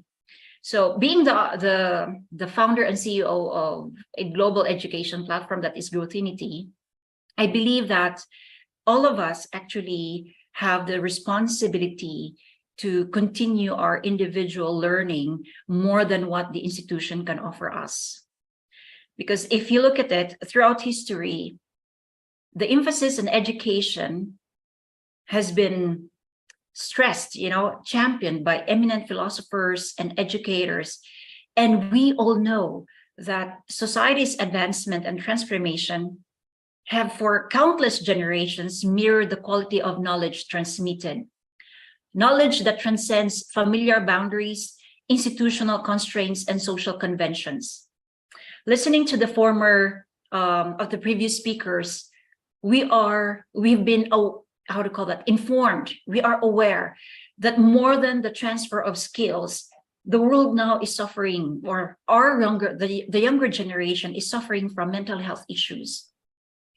And yes, it's true, we are in the era where disruptive technologies have surfaced. We have AIs, we have biotechnology.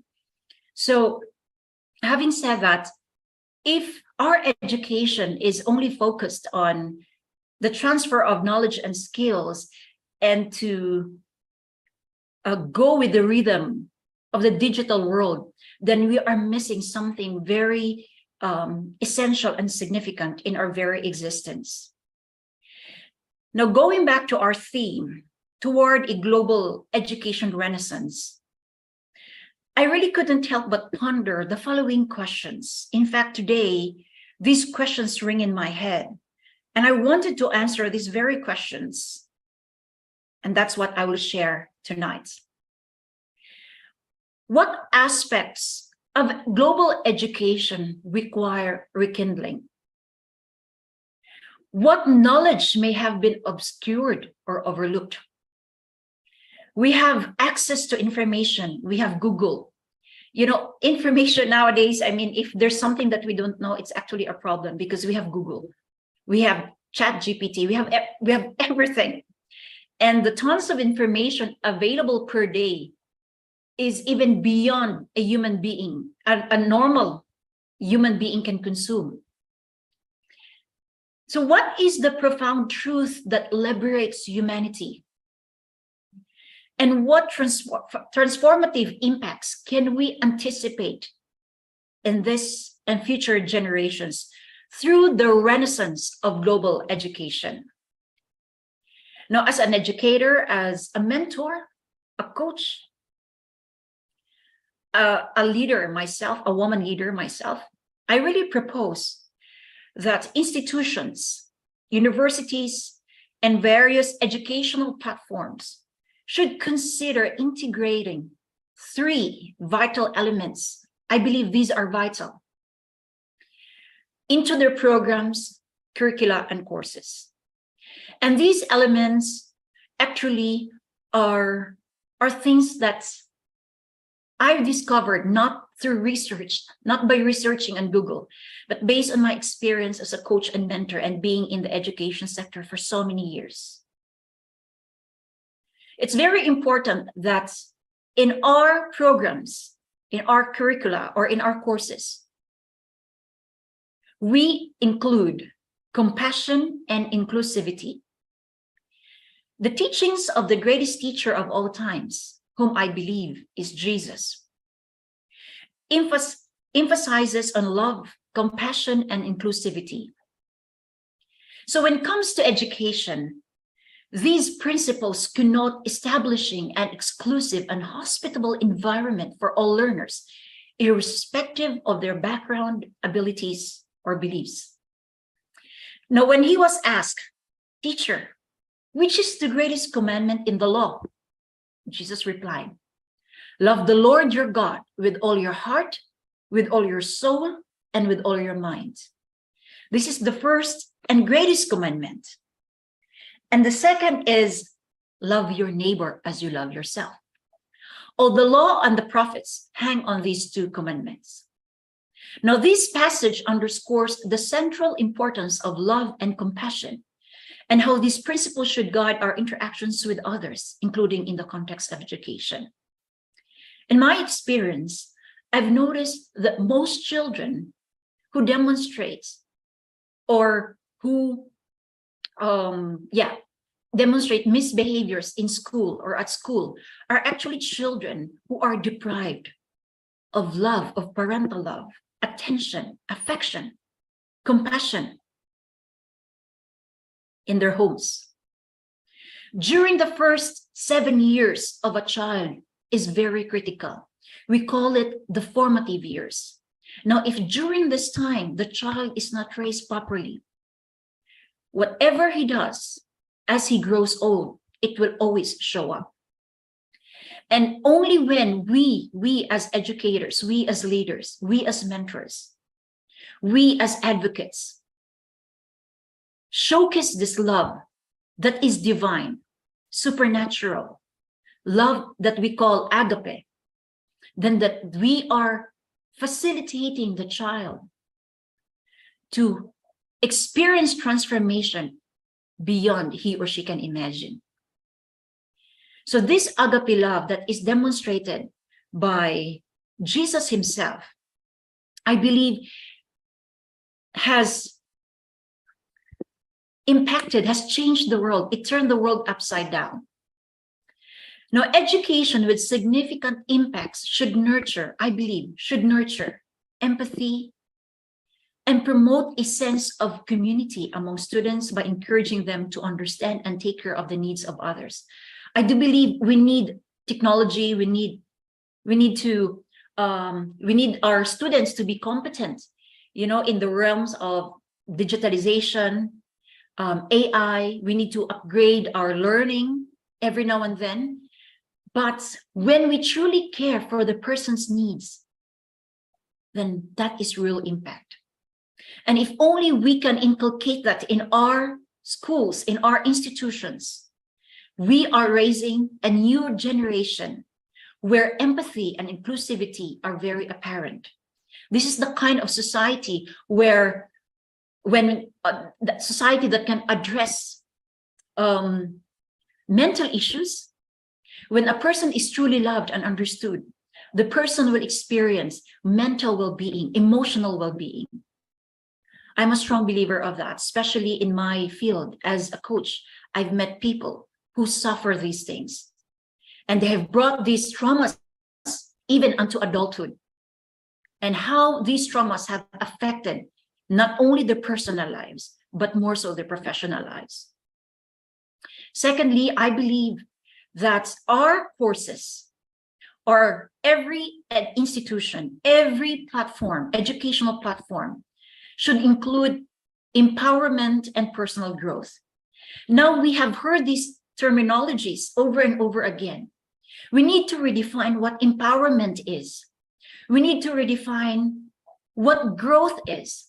Is it just about growing or hoarding titles? What do we mean by personal growth? When can we say we are truly growing?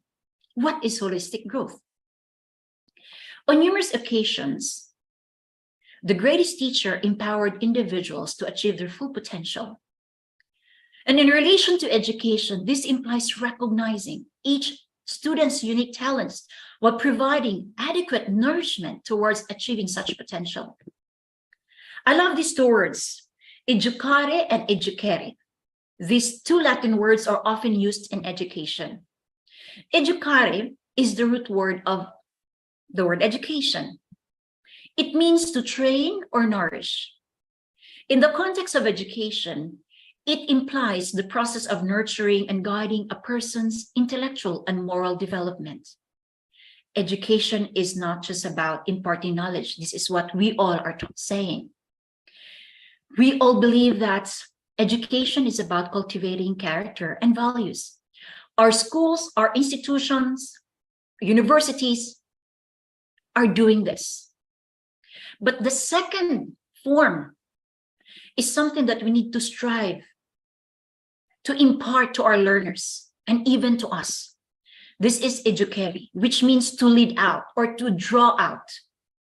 It suggests the idea of bringing forth or extracting knowledge, skills, and potential from within the person. This term emphasizes the role of education in helping individuals discover and develop their innate abilities. Now, in the coaching world or industry, we always use the word self-discovery. We have the word we have the terminology transformative or transformational journey. We have the word evolution. We have the word transformation, growth. And it is in this process, Educare, when we empower, when you say empower, sorry to it's not disturb you. us. Time Sorry. reminder. Conclude. Yes.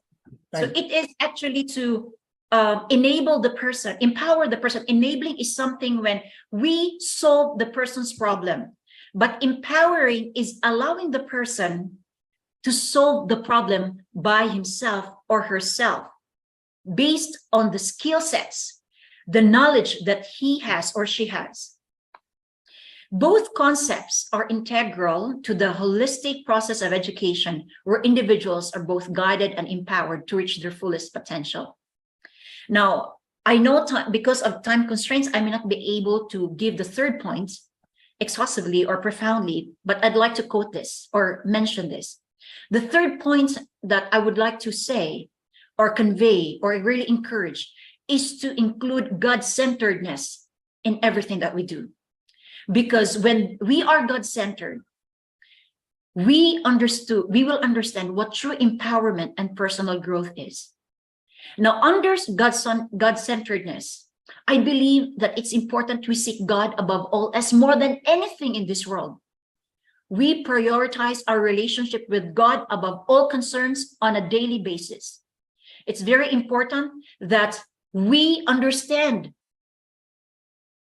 how we are created as an individual, because only our divine creator understands our proclivities. Now, when we go back to him on a daily basis, we know how to overcome even our own challenges, our own struggles, and we are our lives and in everything that we do are founded on spiritual and ethical values. Now, I have to skip some points. I know there will be a lot of opportunities where these areas can be expounded. Feel free to contact me if there's something more that you need to know or you want to know about us as human beings.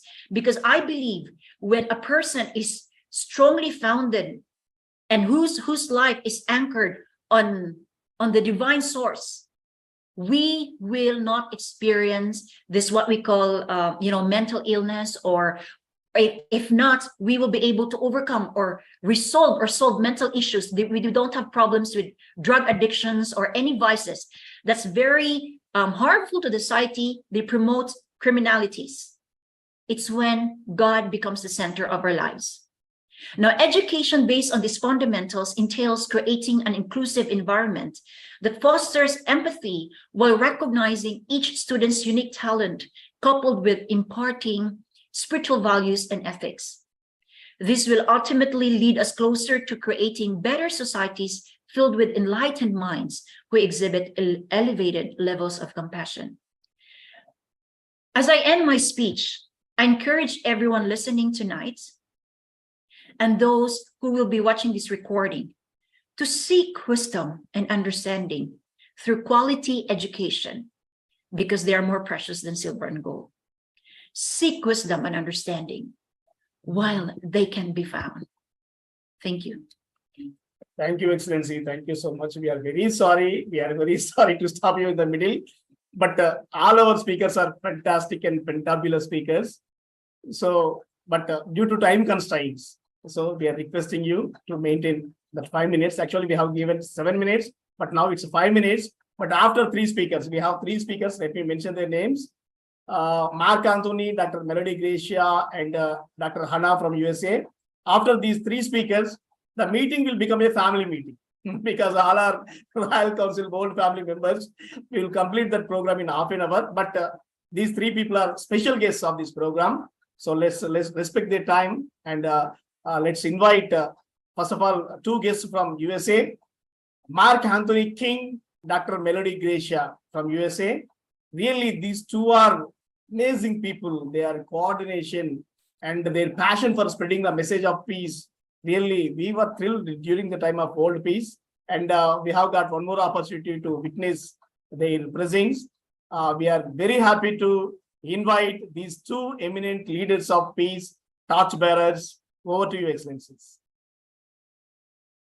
Thank you so much for that beautiful introduction. I am honored, I'm humbled. You always introduce in such a powerful way. I can feel your heart, my brother. Thank you for everybody. Thank you for your time. Thank you for your presence. I just want to take a moment to do a quick introduction. So I'm an ambassador over 80 countries, multiple appointed ambassador, thanks to the King of Ghana.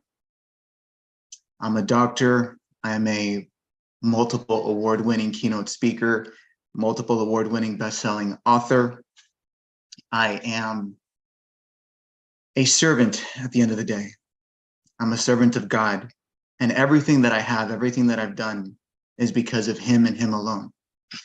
So before I say absolutely anything else, I want to take a moment because I made a promise that whatever door God opens for me, I will use it as an opportunity to glorify him. So I want to praise God right now, who makes all things possible. God, who is the genesis of every single good thing that exists, from love to compassion to wisdom to solutions and everything in between. And I also want to take a moment to glorify my Lord and Savior, Jesus Christ, who I am nothing without, and is the only reason why I'm here with everybody speaking on education. So why is education important? I think we need to answer this question unconventionally. And for the sake of time, I've narrowed it down to about 4 points. But these points are centered around 2 words: global impact, which is what the 17 SDGs are all about at the end of the day. It's why we're here at the end of the day. So my first point here, in looking at things unconventionally, why is education important? Well, education saves children from being sex trafficked. You can ask, well, how is that? My team and I have had the honor and privilege of ending child marriage in 9 states in the US. We still have 41 left. In the next 5 to 7 years, we look to eradicating it. So child marriage would be a thing of the past. But in my advocacy with UNICEF, I've had the honor of leading over 31 congressional meetings and winning over 31 congressional meetings. My team, one of my team members here, my co-leader, Melody Garcia, has led and won 51 congressional meetings. One of the central topics here is child rights. And we've learned in our work with the Keeping Girls in School Act that a young girl who is educated, specifically in impoverished nations, is 3 times less likely to be trafficked, just by way of being educated. It's my belief that we don't withhold what's good. It's also my belief and my experience that the plights and the catastrophes and the issues that we are currently all combating as leaders, as agents of change, and I like to think of ourselves as soldiers of righteousness, all has to do with corrupt leadership having the audacity to withhold what is good. So it is in our efforts to bring education to the places and spaces that are needed the most, that we don't just educate people and broaden their horizons, but we put stops and we create solutions in things like child trafficking and human trafficking. Education also creates opportunities for people that otherwise wouldn't have had them. You know, part of where God took my life is I am now an advisor to a presidential campaign.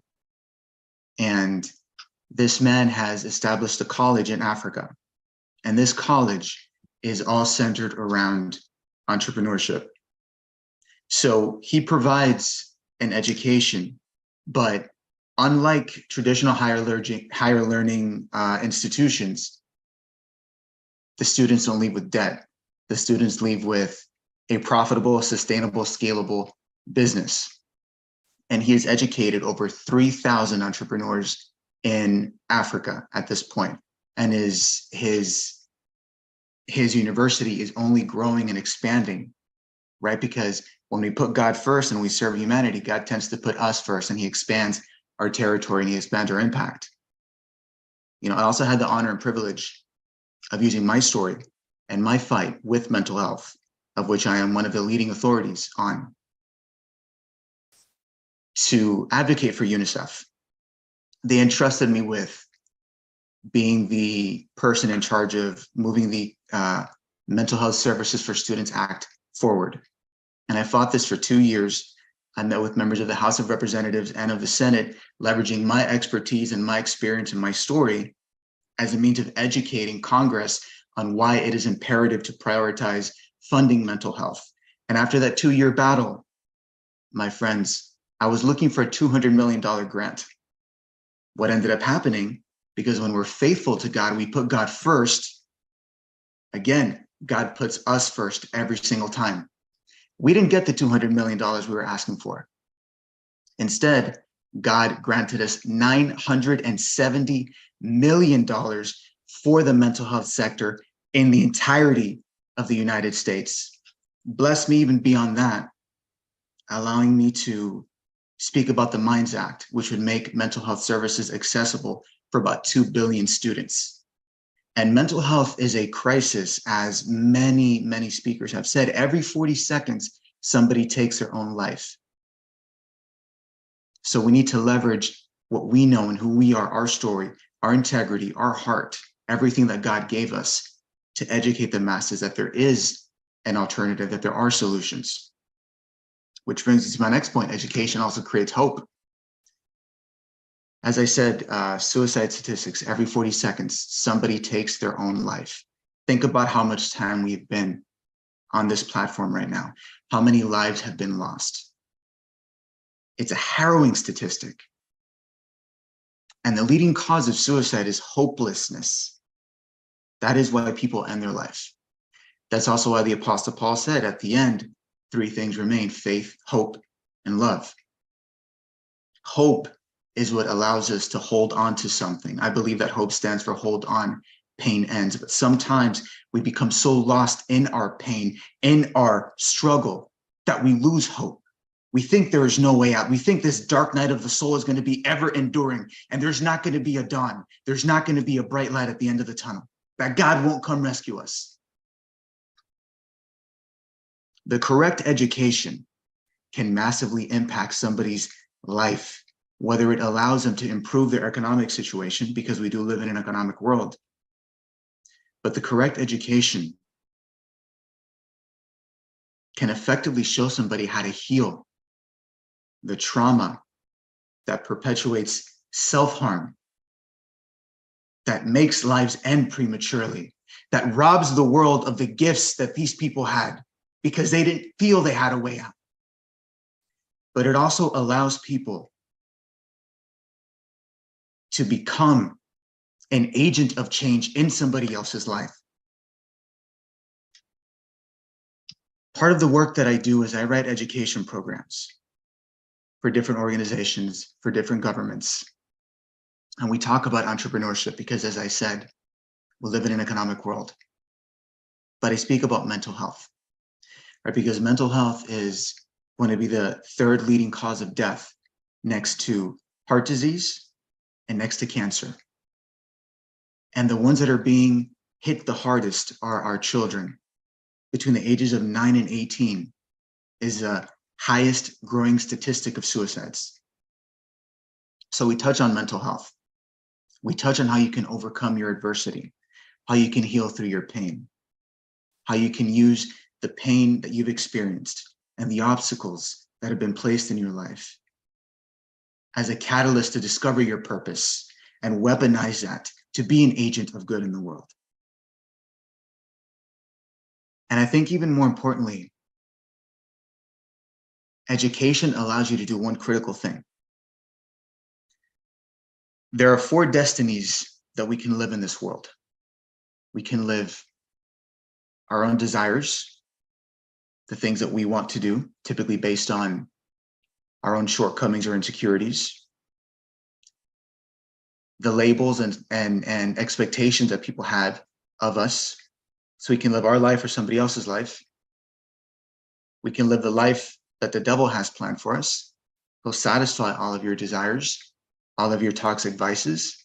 He'll ensure that you believe that you're being blessed when really you're being distracted or derailed.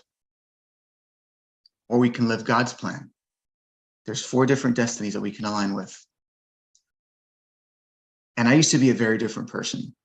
As I said, everything that I have in my life is a consequence of my surrender, of my submission, and my obedience to God. And the blessings poured forth, and the doors opened up. Doors of opportunity to impact different nations, to oversee different nations, to share the message, to share the gospel, to share solutions to the people and the places and the spaces that are starving for it. But we can only do that in the surrender, in the submission, and in the obedience to our Creator. Educating ourselves allows us to understand one critical thing. That is not how the world sees us, not how we see ourselves, but how God sees us. It allows you to see yourself despite your labels, despite your perceived shortcomings, despite your traumas, despite your abuses. It allows you to discover the magnificent plans that God has for your life, because God gave you gifts, God gave you talents, God gave you an anointing that I don't have. You know, Mother Teresa said it best, that the gifts that God gave us are meant to be shared, not to be kept. And it is only in understanding how God sees you that you can effectively identify your gifts. You can identify your talents by looking in the mirror and seeing what you're good at. But your gifts, your calling, that special treasure that you have in the core of your soul, God is calling that forth. God is calling that forth, and he says, share that, cultivate that, acknowledge that, nurture that, and unleash that in a positive way that not just glorifies him, which is the most important thing we can do at the end of the day, but that serves humanity. It doesn't serve your ego. God might even call you away from where you want to go. But the destiny and the plans that God has for your life far supersedes anything you could ever want for yourself. I wanted to be a marine biologist, and then I wanted to be an actor. God decided no, because in my surrender, my submission, God said, you're going to meet with members of royalty. You're going to meet with kings and queens and princes. You're going to impact nations. You're going to oversee 80 countries. That's not because I'm special. That's because I had the humility to recognize that I didn't have all the answers. But the Bible also says that when you pray for wisdom, God grants you wisdom. God grants you the desires of your heart in that obedience. But this education, my friends, is the most critical, because we can only provide solutions to the degree that we have surrendered and submitted to God's plan for our lives. Because irrespective of how successful we've been, irrespective of the accolades, of the awards, of the accomplishments, the achievements, what I call the A's of life. Pardon, my brother? Time reminder. Sorry. Yes. Yeah. Thank you.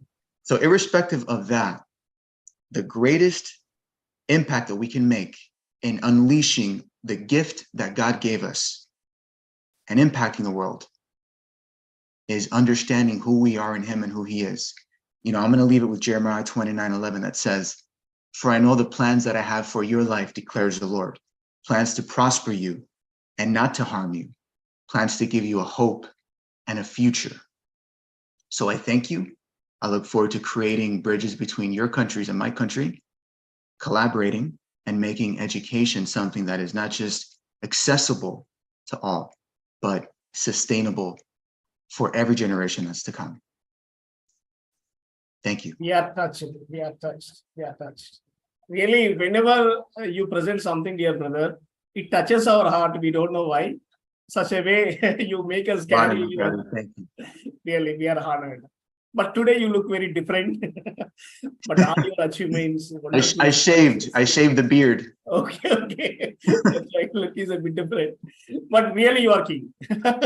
As your name says, you are king. Because of your services. Wonderful service towards kids and all. Thank you, dear brother. Now let me invite our dear sister, Ambassador Dr. Melody Gracia from USA, doing a wonderful job, having her presence really. We are honored. Excellency, please remember the time reminder, 5 minutes. Over to you, Excellency. Will do. Thank you, Dr. Raja Rao, and thank you, Dr. Caroline, for the last minute adjustment to involve myself and Mark in this wonderful global impact forum on education. For those of you who have not met me, my name is Ambassador Dr. Melody Garcia. I am the founder of UNICEF Orlando and represent 192 countries in children global advocacy. UNICEF Orlando is now the #1 most celebrated advocacy team in the United States. Before I go on for my credentials, I'm going to start with this. My education advocacy started as a single mother for 2 young boys, and I wanted to engage with their education learning, not as a teacher, as a parent, because the quality of education was critical to me to navigate their future. So I was in classrooms speaking to students, and I was in classroom meetings with teachers to make sure that the quality of education was maintained. This was long before UNICEF. In 2016, the calling to advance all my platforms came through meeting with governments and Congress, and as Mark had alluded to, winning 51 congressional meetings, becoming an authority in global women empowerment, becoming an authority in social conscious leadership, and in multimedia handlings, because the fastest way to either develop or disrupt a person's thinking is through media. You see it in TikTok, you see it in Instagram, you see it in the television news, you see it in the type of TV shows. So we launched our company called SoulScript that handles mentorship, media, consultation, and humanitarian impact in 4 quadrants. I further expanded that business into my own, specifically for women under Life Unscripted, winning massive global awards for every single handling, only because I stayed true to the purpose of my calling. Ladies and gentlemen, people learn best when their culture, traditions, and environment are used as vessels to transmit message.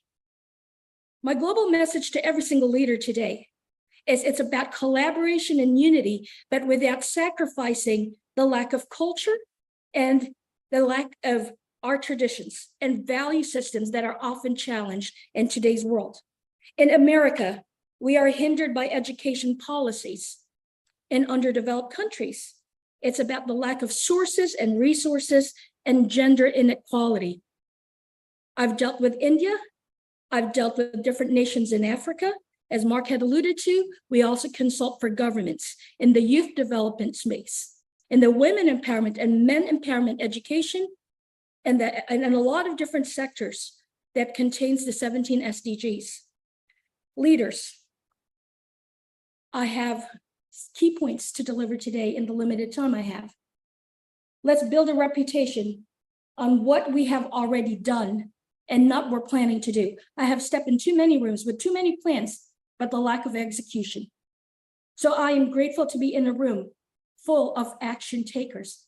Continue that momentum. Second, education and leaders and educators.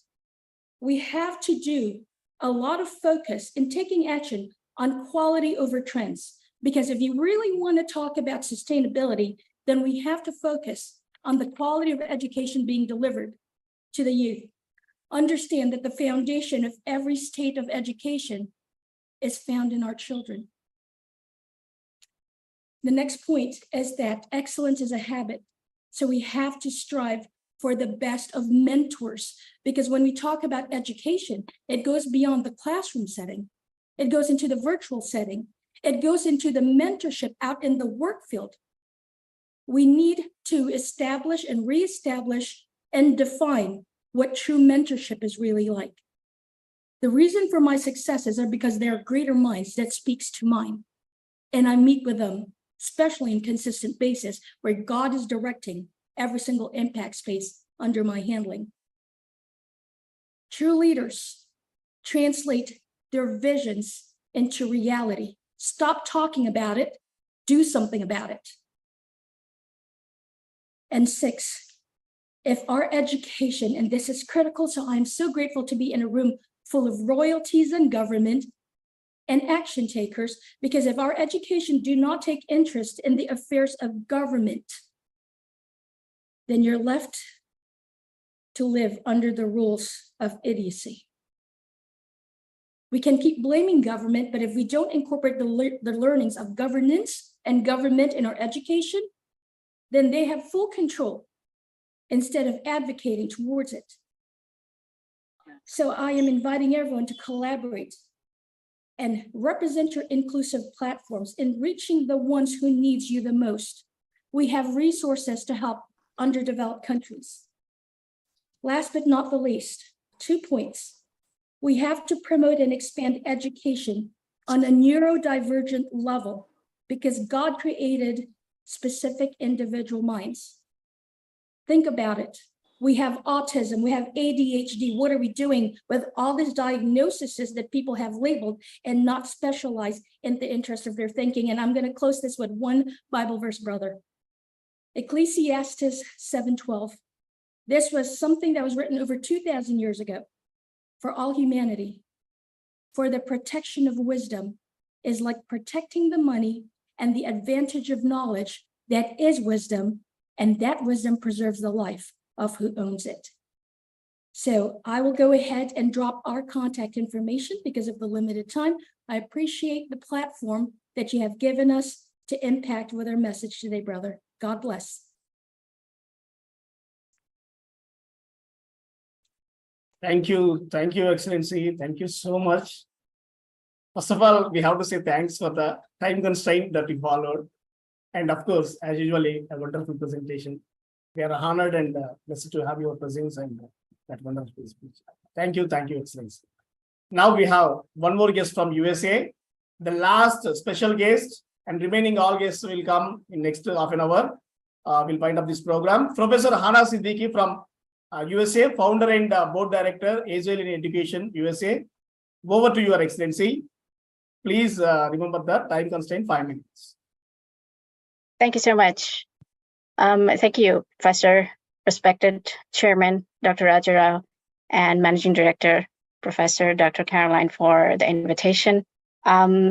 So yeah, it's been amazing listening to all the dignitaries and special guests from all around the world. It's an honor to be here. And those of you who do not know me, I am a graduate professor in the USA. I am a graduate program developer.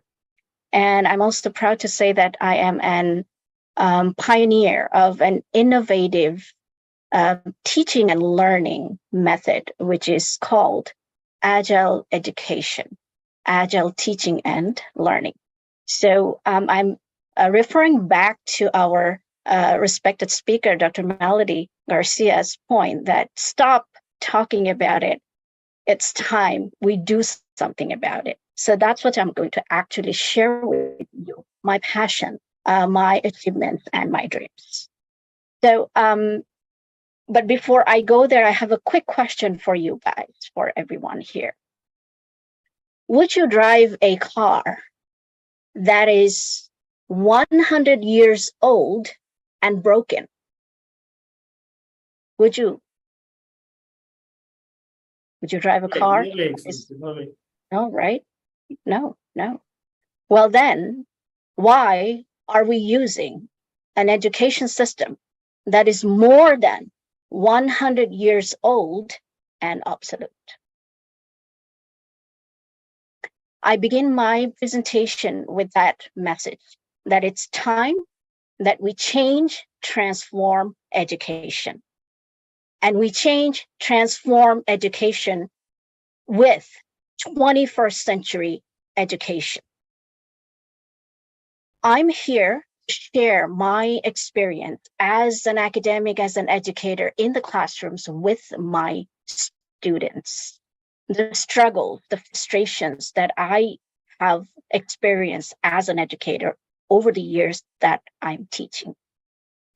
21st century education is all about creating creators, personal development, and agile teaching and learning is all about personal development. It is an innovative method that aligns with 21st century education and that has the essential components to prepare our students to take part in the VUCA world, where uncertainty is the only certainty. Here's, as I mentioned, I will be sharing with you the story of my achievements with my students. Here's some data from my case study. And this data actually taken from academic year when the pandemic hit. Dr. Professor Caroline mentioned the devastating situations, heartbreaking data during the COVID, right? And not only in the USA, not only global and globally in Asia, South Asia, and Africa, but also in the USA, North America. Despite having the resources and the technology, we struggled. Our students, schools struggled with student engagement, student retention, dropout rates were heartbreaking. Despite that, I am thrilled, I'm proud to share with you that during that time, our student engagement rate who used agile teaching and learning in the classroom actually increased. We had 32% increase in student engagement in the classroom. We had 190% retention rate in the 3 courses that I'm referring to here, this data that is representing. Miracle results. I think this is one of the distinguished, unique results during that time that I have been able to capture, and I now have the opportunity to share with you. So my request and my dream and my passion here to be present among all of you is to call upon you to this, our goal of transforming education aligned with 21st century education. Agile Manifesto, what I believe, it first values individuals and interaction over processes and tools. It implies for Agile to work, DEI, diversity, equity, inclusivity must be a core component. Last but not least, I can go on and on and on this topic. I want to share this quote with you. Rabindranath Tagore is, "Don't limit a child to your own learning, for he was born in another time." And this is the end of my speech. Thank you for listening. Thank you for this opportunity, this wonderful opportunity. Hoping to meet you all again at another amazing event. Thank you so much. Wow, that is really amazing and fantastic, Excellency. So amazing. We invite you into the family of Vishwa Humanity United International Royal Council as International Director. Soon we hold your meeting, Excellency, regarding our upcoming responsibilities and works. Thank you so much for gracing. Thank you so much for the wonderful speech that you have rendered now. It's a short but very sweet. Thank you. Now, please. Excellency, over to you. Do you want to say anything? No, I said thank you so much, and it's an honor, and I'm looking forward to the meeting. Thank you. Thank you. Yes. Now, this is the time for old family of Royal Council, because all our Royal Council family members are excellent speakers, no doubt in that. But let's make it a bit semi-formal, because it's already 10:30. We have to wind it up by 11 o'clock, because we said 8 to 10, because we know it would be 11. But if we put it as 8 to 11, it would be 12. So in this half an hour, let's conclude this program, because make it 1 to 2 minutes.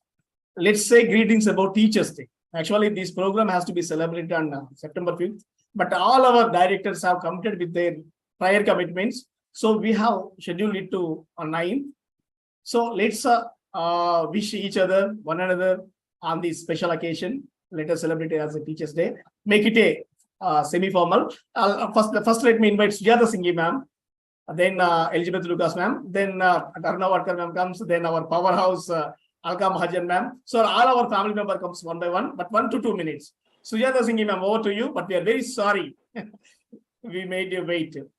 Over to Sujata Singhi ma'am. Yeah, thank you so much, Rajarao sir. And yes, a very, very happy Teachers' Day to all the wonderful teachers, educators, leaders who have joined in today. And it was insightful listening to all our eminent speakers. Heartiest congratulations to Rajarao sir and Caroline ma'am for having initiated this wonderful program and the beginning of the new year as well with regards to this new venture. Well, talking about education and its renaissance in the current world, if we need to see the global peace, we need to see that each and every individual is educated in such form that they are peaceful with it. This is the biggest message I would like to give, because a peaceful mind, a peaceful soul can only spread peace outwards. If our education system is able to ingrain this important aspect of living with peace being its topmost priority, having a holistic education, seeing the transformation within the child rather than looking for it outside when he becomes an adult. As we all say, prevention is better than cure. Teach them right, teach them at the right time, teach them and let them have the right to education, right to right education. And yes, as a life coach and also a person who has been a global speaker on world peace and ambassador for the same for the year 22-23, I would say that if we want to see the peace, let's build up peace within. To build up the peace within, start them young by teaching them right from school. As an educator and leading various students, I would say pan-India as well, and holding various organizations coming together and helping them build up peaceful organizations, communities. It is very important that we start looking at life from peace being a priority and seeing that the university churns out students who are peace-loving and not disruptive. Thank you so much. Thank you, Excellency. Thank you so much. That's so sweet and short. Thank you so much. Elizabeth Lucas, ma'am. Professor Dr. Queen Elizabeth Lucas, ma'am, are you there? Yes, I'm still here. I'm just about to move no, on. You have to wait. Caroline, ma'am, comes here. Good afternoon. Are you there? So Caroline, ma'am is not there. But anyway, yes. Over to Excellency. By the end of your speech, ma'am will join. Okay. Do you still want me to do 1 minute, 2 minutes, 3 minutes? Yes, 2 minutes. 2 minutes. 2 minutes. Because we are Royal Council family, so 2 minutes for us. Okay. You know, my 2 minutes is already to say hello to everybody. Okay. I want to first of all say thank you so much, Dr. Rajao and Professor Caroline, for this great event that we are having today to celebrate ourselves and to celebrate our teachers, our mentors, our leaders. And I want to say to you all, may God bless you. Right. I won't say too much about this, but there's something else I'll just quickly share and then I will finish. Teachers, first of all, let me say, education belongs to the people who prepares for it today. Bill Gates stated, technology is just a tool in terms of getting the kids to work together and motivating them. So great teachers motivate the student. Carl Belton stated, they may forget what you said, but they will not forget how you made them feel. And G.C. Mama said, and I quote, a thirst for knowledge is something that can never be quenched and should be a lifelong guest. So that means we should keep learning. But let me also celebrate our teachers today by supporting them. Teachers add values to us and supporting us to fulfill our purpose. Teachers are our role model. Their love of children draws them to teaching. Parents are first teachers to their children, and when they reach certain age, the parents entrusted the teachers. Teachers are our friends, effective partners, creative, dedicated, passionate, caring, innovative, exciting to teach and motivate. Teachers play an important role in our education system. So we all celebrate our teachers today. Sidney Hook said, everyone who remembers his own education remembers teachers, not the method or techniques, but the teachers are the hearts of educational system. So when I round up, I'll just say, keep improving yourself as a teacher, because performance is to keep learning. To make a change in our education system is to keep learning. To give back to the society is to keep learning. To improve our performances and also to make this education better for our children, our youth, and the generation to come is also to keep learning. So I want to encourage us all today. Let's keep learning and keep giving back to our new generation. So happy Teachers' Day, and I love you all. God bless you. Thank you. I hope that is Thank my you 2 so minutes. We want to congratulate you. We want to felicitate you. I give this opportunity to Professor Dr. Vijay Carolyn. Thank you very much, my dear beloved sister, Queen Elizabeth Lucas from UK. And seeing you only, I felt very happy. Just that minute only, I went out as my mom called. I'm sorry, I couldn't invite you. It's a really great honor for us, ma'am, for being here. And you are celebrating YYCA in a grand year. So we will be joining you on that day. We celebrate together and we felicitate you, honor you on that day with great love and affection as the member of our family. And it's a great privilege to be with you once again, ma'am. Thank you very much. Thank you so much, ma'am. Thank you, Excellency. Thank you so much, sir. Thank you. Meena Sharma, ma'am, are you there? Professor Dr. Meena Sharma, ma'am. Dr. Arnawadkar, ma'am, you have to excuse us. We have made you wait for so long because we are meeting after a long time. But anyway, thank you so much for patiently staying this much time, because whenever you have joined us, it's not happening. But anyway, thank you so much. I request Dr. Arnawadkar, ma'am, to address this conference for 2 minutes time. Over to you, Dr. Arnawadkar.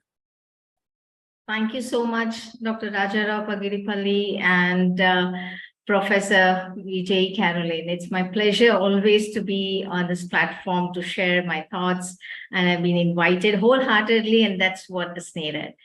And yes, good morning, good afternoon, and good evening to all the dignitaries across the globe and dear audience. A very happy Teachers' Day to everyone. Imagine a world without teachers, people. Who would shape the minds of little children, help them reach their full potential, and fulfill their dreams if they didn't exist? What if we didn't have teachers?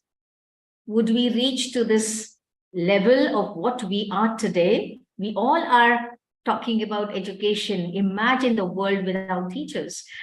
Oh, it's so scary.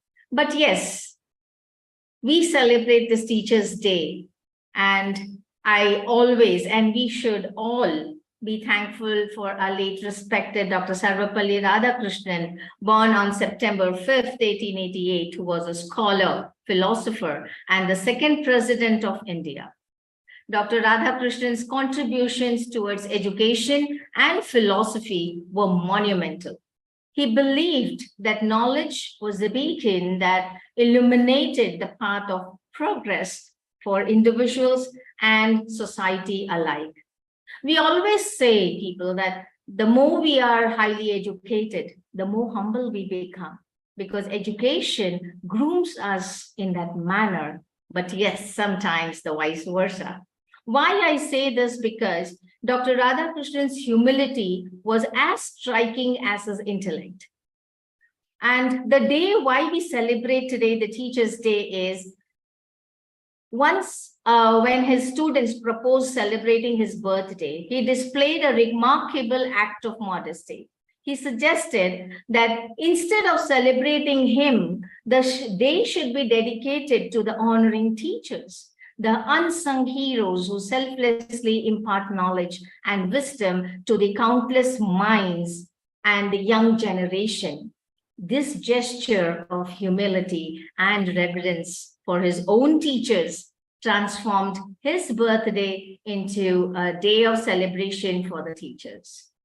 And I, with the 30+ years of experience into education sector, I'm so proud to be called even today to regardless to whatever position or whatever designations or whatever degrees that I have earned. But I'm always happy to say I am a teacher first. We embark on a journey of gratitude and reflection.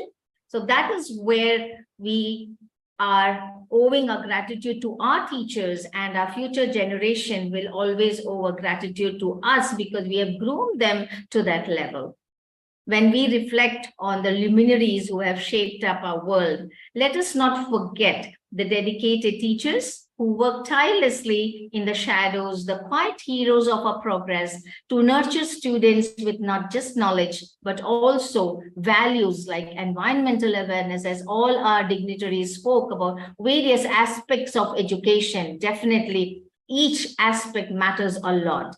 And social consciousness, tolerance, altruism, and respect, we must ensure teachers can develop without constraints, equipped with all the resources they need to excel. With a profound sense of pride, I find myself deeply engaged in the educational journey of our students, sowing the seeds of knowledge alongside these inspiring educators. They are not only educators, and we are not only educators, but also mentors, shaping the character and future of our youth. It is a day to honor their dedication, inspire change, and pledge our support to empower these guiding lights as they lead us towards a brighter and more enlightened future.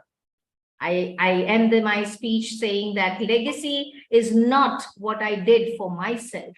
It's what I'm doing for the next generation.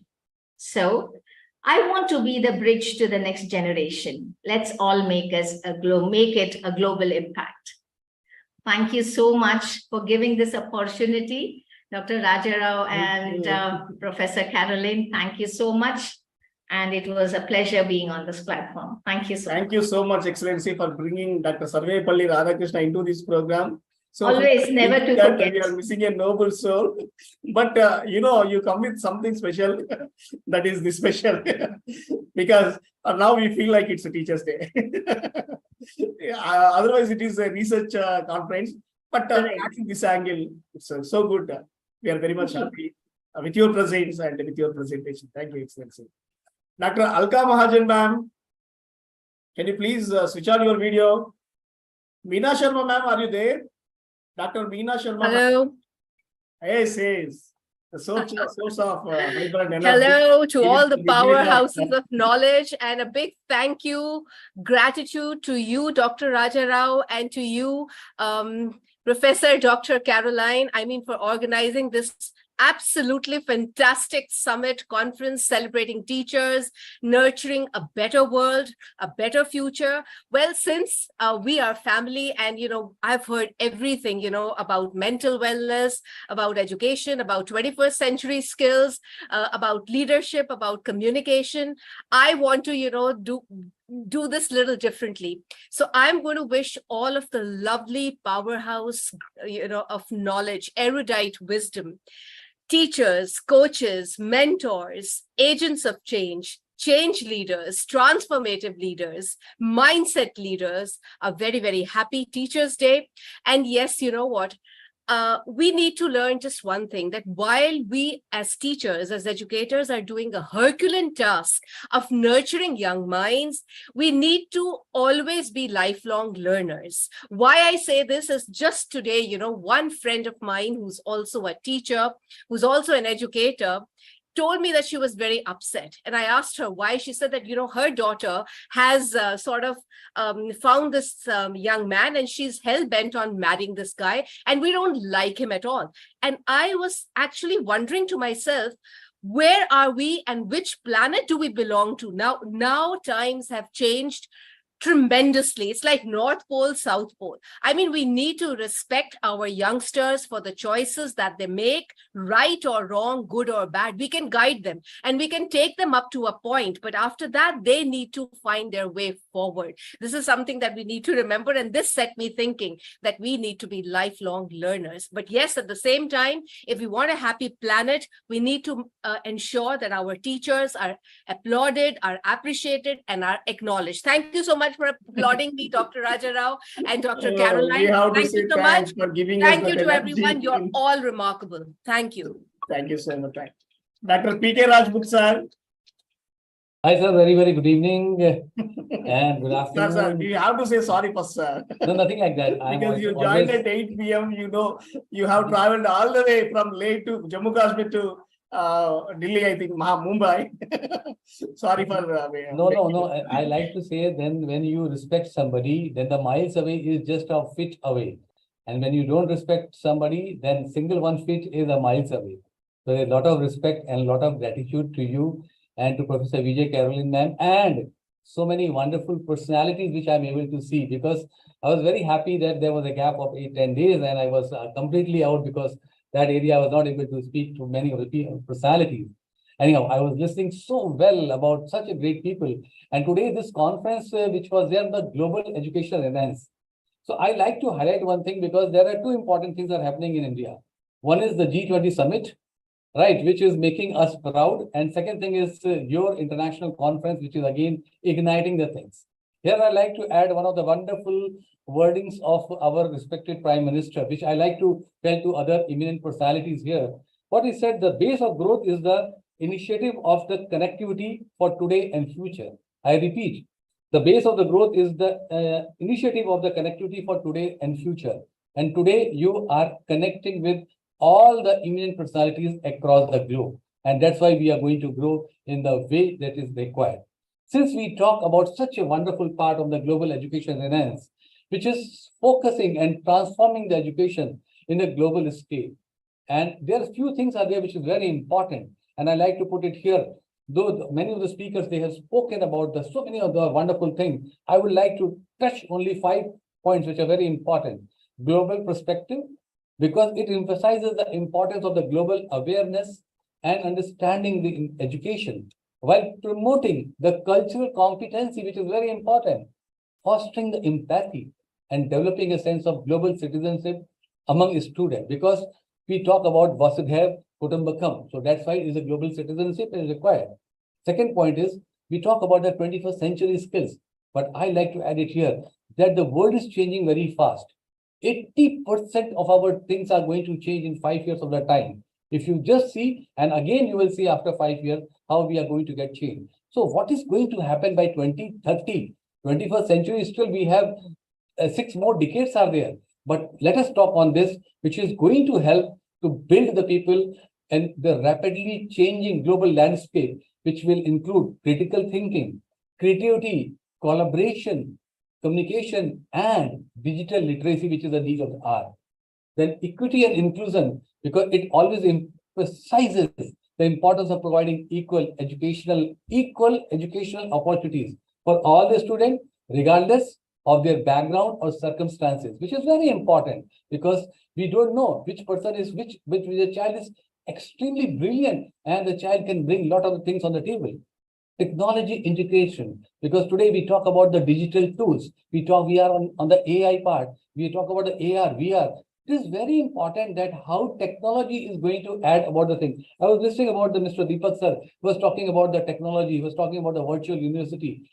Let me tell you here, sir, in the next year by January, Apple is launching Apple Vision, which is costing in India 3 lakh rupees, which is going to cost 3 lakh rupees. And it is like a VR box where anything and everything is available there. So you can read, you can go through the thing, there's no need for the thing. So this is the way the things are getting changed. Lifelong learning, we have to encourage, we all have to encourage ourselves, and in turn, we have to encourage the student and all the people who are there that how should we lifelong learner, to ensure to prioritize the skill development, adaptability, and the continuous learning. So global collaboration and connectivity. Today, the G20 summit already has set a rule that yes, global collaboration is the requirement. Connectivity is a requirement, and it is required for the students. And that's why when Caroline ma'am was speaking about it, I was thinking that yes, how beautifully you are adding the thing, how beautifully you are encouraging the thing, how nicely you are inspiring the student so that they should be equitable for the global requirement so that they should be able to compete with that. And Global Education Reliance envisions a future where education is more inclusive, relevant, and responsive to the needs of individuals, society. It is going to help a lot. So I really resonate and I really give my total gratitude for such a wonderful conference which you are talking about it. And this is the real need of the hour because world is changing fast. And you are putting the way which is really the need of the hour, which has to be taken care in a bigger way, better way, and in inclusive way, which you always talk to us, sir. And I'm very happy on the third year of this wonderful conference, which is the international conference. I'm able to learn from such a wonderful people who have elaborated the things. And at the same time, I'm also able to gain a lot of the knowledge from them. Thank you so much. And thank you, sir. Thank you so much for becoming an encyclopedia of knowledge. Really, we are honored to have your presence and guidance. Thank you, sir. Now, I request Dr. Meena Sharma, ma'am. Over to you. Hello. Yes, you are very. Am I audible? Yes, perfectly.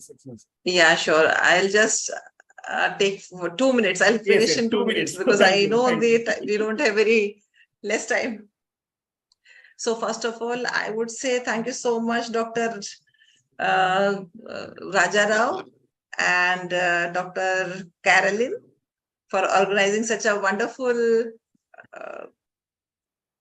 conference, and I just wanted to say that wish you happy Teachers Day, and I would like to focus on student empowerment. Yeah, so I just want to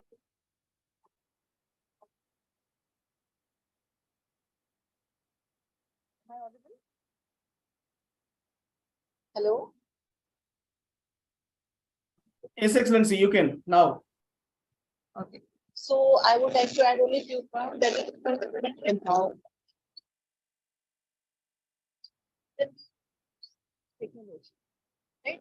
So the students. No, there is some problem in audio, Excellency. Audio problem. Your audio is not coming.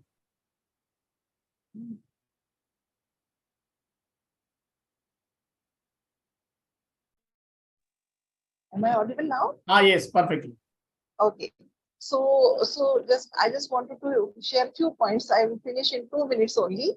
So first of all, we should make effective use of their competencies of being techno-savvy because nowadays students are more techno-savvy.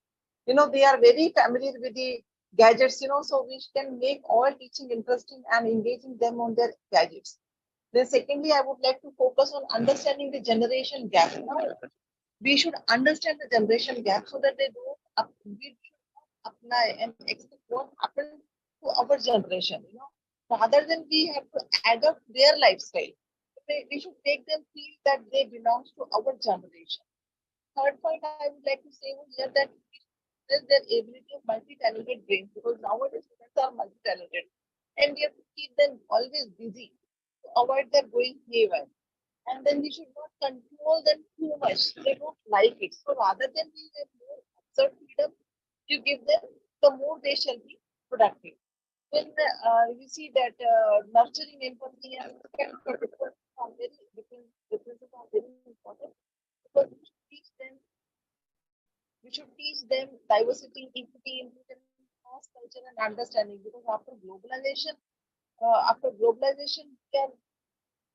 there is a merging of various cultures. So the cross cultural understanding should be created among the students. Then faculty members should use innovative methods of teaching, like experiential learning, problem solving, critical thinking, creativity, promote experimentation, curiosity, and growth mentality in students. Then they should provide guidance on career development. Faculty members should provide counseling to the students, like they can tell them that what courses are useful for them, what online courses are available for them, and they can help them in their career growth. And at last point, I would like to say that collaboration on global stage is very important. You know, globally you have to collaborate. Collaboration between the universities or organizing conferences. Like this is a good platform which you have created for us. You know, we meet the people from UK, from various other countries, France and other places. So this can be done to promote the student empowerment. So these are some of the things which I would like I thought that I will discuss in detail, but due to the shortage of time, I thought that I discuss in only 1 or 2 minutes. So education should be more inclusive, technologically driven, creative, and sustainable, as well as lifelong and collaborative. So thank you so much and wish you all the best. Thank you, Excellency. Thank you so much for that wonderful speech. But there are some glitches in audio. But anyway, you have given a wonderful presentation. We are honored to have your presence. Welcome to Royal Council, Excellency, as an international director. We are looking forward to see you, your presence, your support, your guidance in the journey of Royal Council. Thank you so much once again. So now we are coming to a conclusion. Dr. Shrikant Kalurkar sir. Sorry, sir. It happens every time. Shweta ma'am, it happens every time. Okay, Shrikant Kalurkar sir is here. Hello. Hello. Yes. Thank you. Greetings from a pious place, Shivpuri, Akkalkot.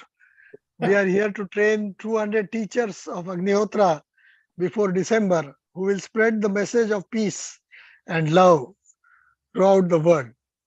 So when we want empowered students, we need to have students of a different type, and for that we also need to have teachers also who will be trained in a different way with the help of time-tested techniques.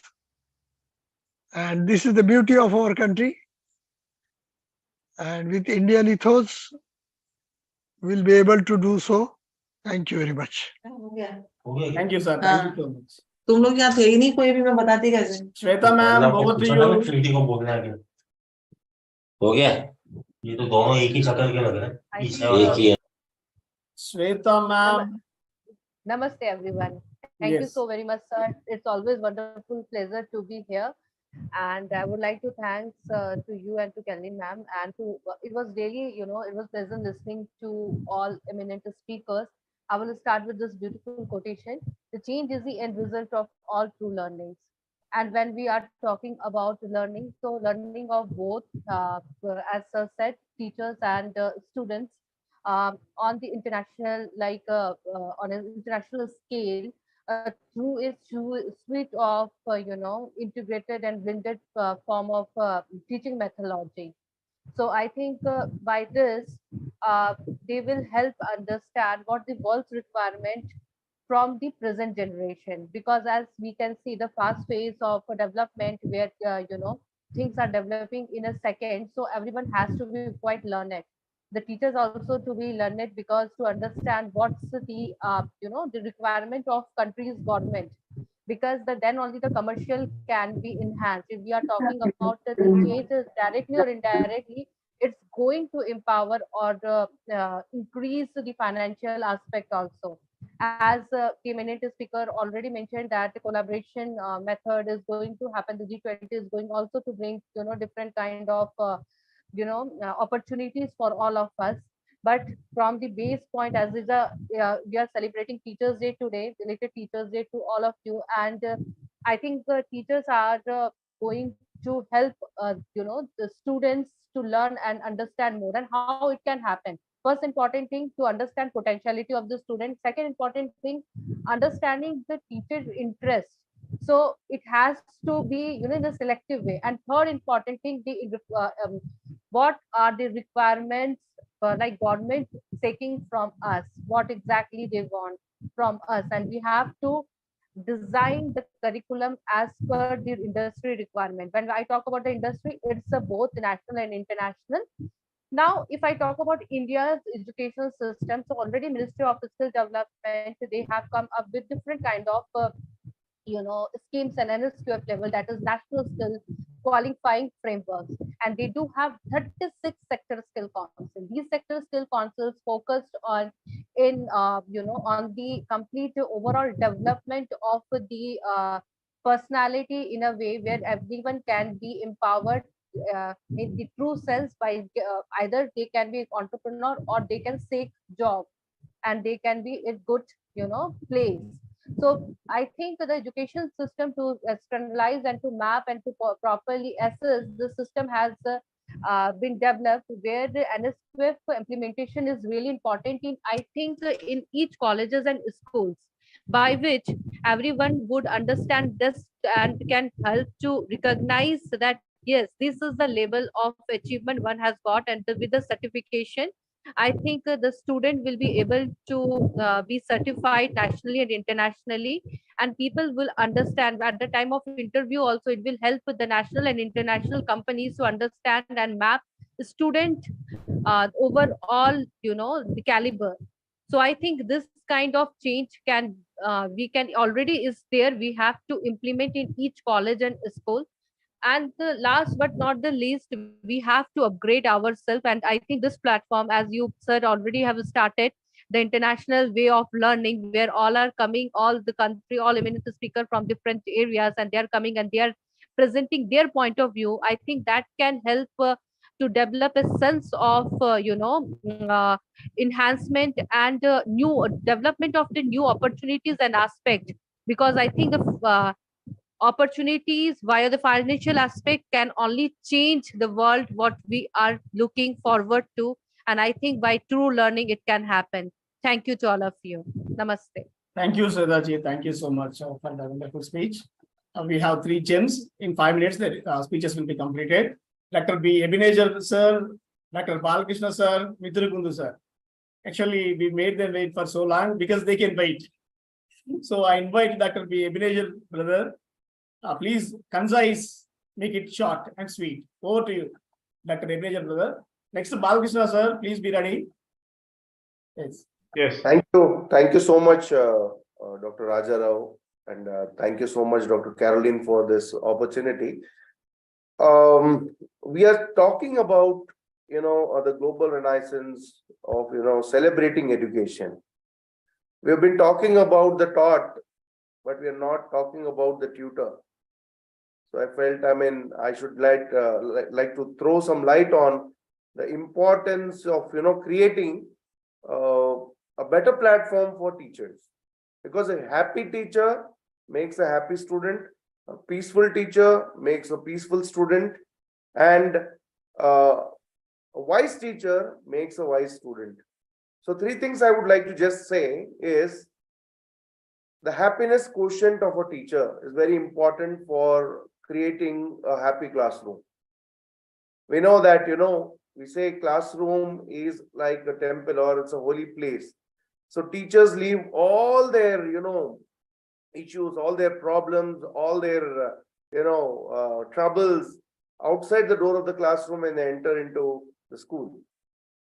So keeping the teacher happy is very important. So happiness quotient is something that every school, even the families where some member of the family is a teacher, even creating a happy environment for a teacher also has an important, impact, because it does have a cascading effect. Imagine a teacher who has had an argument at home and entered into the classroom. It does have an impact on the children and the learning. So a happy teacher can make a happy classroom a happy learning environment. Second is quest for knowledge. That is very important. The day the teacher stops learning is the day the teacher has ended her or his professional career. Because a continuous pouring in of knowledge is very important to disseminate the same. Somebody asked me what is teaching, then I, with my short knowledge and little, knowledge and wisdom, I was able to explain to them in few lines. Teaching is understanding what children know and making them understand what they do not know. That is teaching. Now, for that to happen, the teacher has to be a continuous and relentless learner, should have a quest for learning. Third aspect, very important aspect, is the emotional quotient. The emotional quotient in the sense being at peace with yourself. That is also very important. Because when a teacher is peaceful, then she or he can spread the same peace among the students and among the learners, thus by creating a very peaceful learning environment. So on this occasion of celebrating the teacherhood, I would like to extend my heartfelt greetings to all the teachers present here and across the globe. Happy Teachers Day. Thank you so much. Thank you, dear brother. Thank you so much. And now I invite Dr. S. Balakrishna, sir, Professor. Over to you, dear sir. Yeah, good evening to one and all. I'm honored to stand before you today to talk about the power of generational empowerment. So as we all know, we live in the world that is constantly changing. And with every passing generation, we are faced with new challenges and opportunities. So that require us to step up and become better versions of ourselves. So then the question becomes, how do we empower ourselves and others to rise to the occasion and make a positive impact on the world? So based on that, here I want to tell the three important steps. So the first step is to recognize that every generation has something unique to offer. So whether it is a wisdom or experience of older generations or the fresh perspectives and innovative ideas of younger generations, we must honor and value the contributions of all. So by doing so, we create a culture of collaboration and respect that elevates everyone and leads to a greater success. And the second step to empower to embrace the lifelong learning. So in today's past world, actually, only the constant is change, and those who are willing to learn and adopt are the ones who try the things. So as we age, we may not be as quick to adopt new technologies or ways of thinking, but we must never stop trying. So by continuously learning and growing, we keep our minds active and our spirits young. So and we remain valuable contributors to the society. So the third important steps is actually to connect across generations. So one of the greatest gifts we can give to each other is a gift of understanding.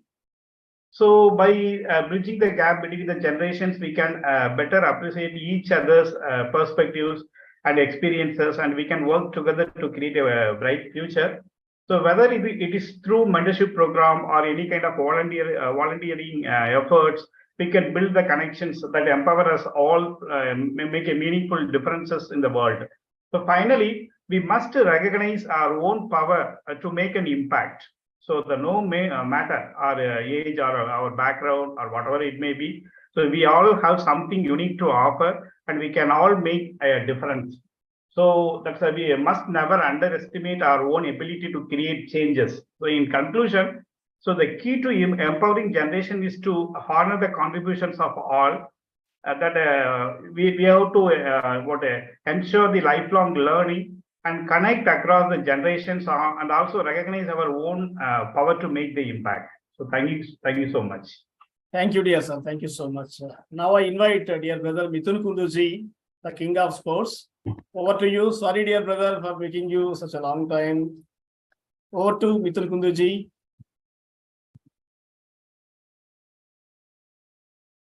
Brother Mithun Kunduji, you are.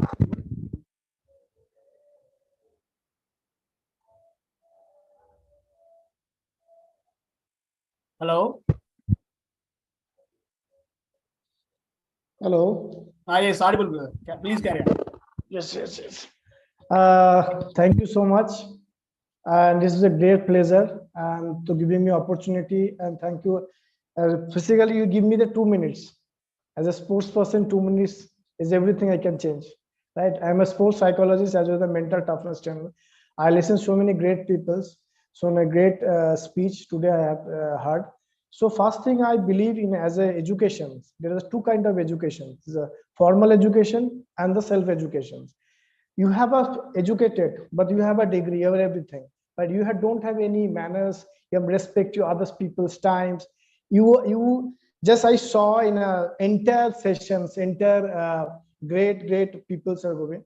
And so if I respect your time, if I respect your energy, if I respect your everything, whatever you have, give it to us and give it the opportunity to say something.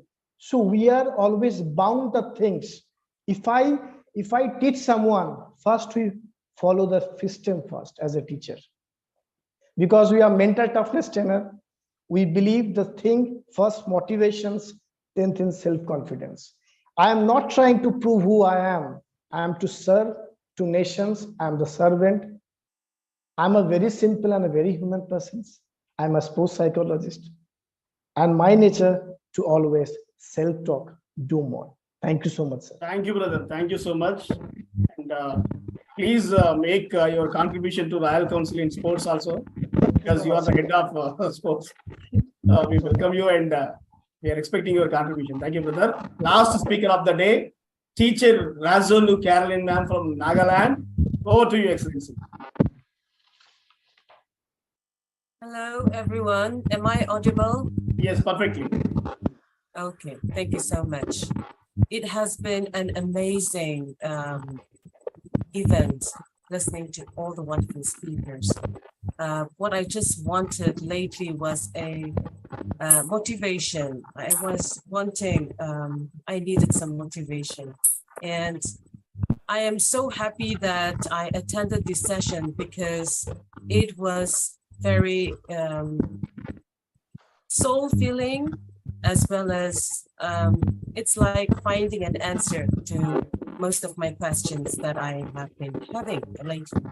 And the thing is, like, I have been attending lots and lots of conferences, but some were lacking some of the things that I found loopholes. And I'm so glad that it has been found in some of the talks today. And I won't be taking much of your time, but thank you so much for having me and accepting me to be part of the event. Thank you. Thank really you. appreciate it. Yeah, thank you. Thank you, Excellency.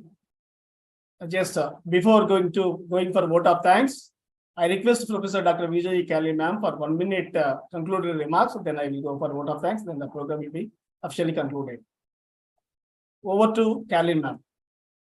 Thank you, sir, for inviting me once again. From the bottom of my heart, I would like to convey my love, gratitude, and thanks, heartfelt thanks to all the global leaders who joined us and made this conference a great success.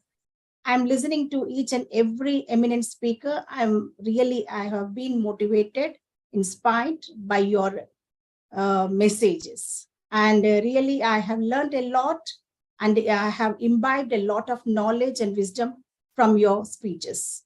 Thank you very much for empowering this conference and making this a grand success. Thank you once again to all the excellencies, global leaders, kings, queens, and my family members. Thank you very much.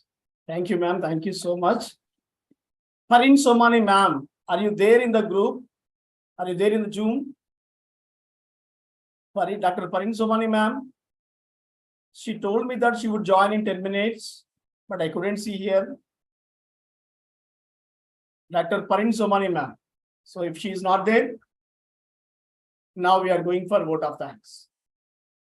So actually, it is planned as a board meeting. Then it has become a Teachers' Day celebration. But then when the date is changed to 9, it has become an international conference. But you made these three a grand success, because it has become an international conference.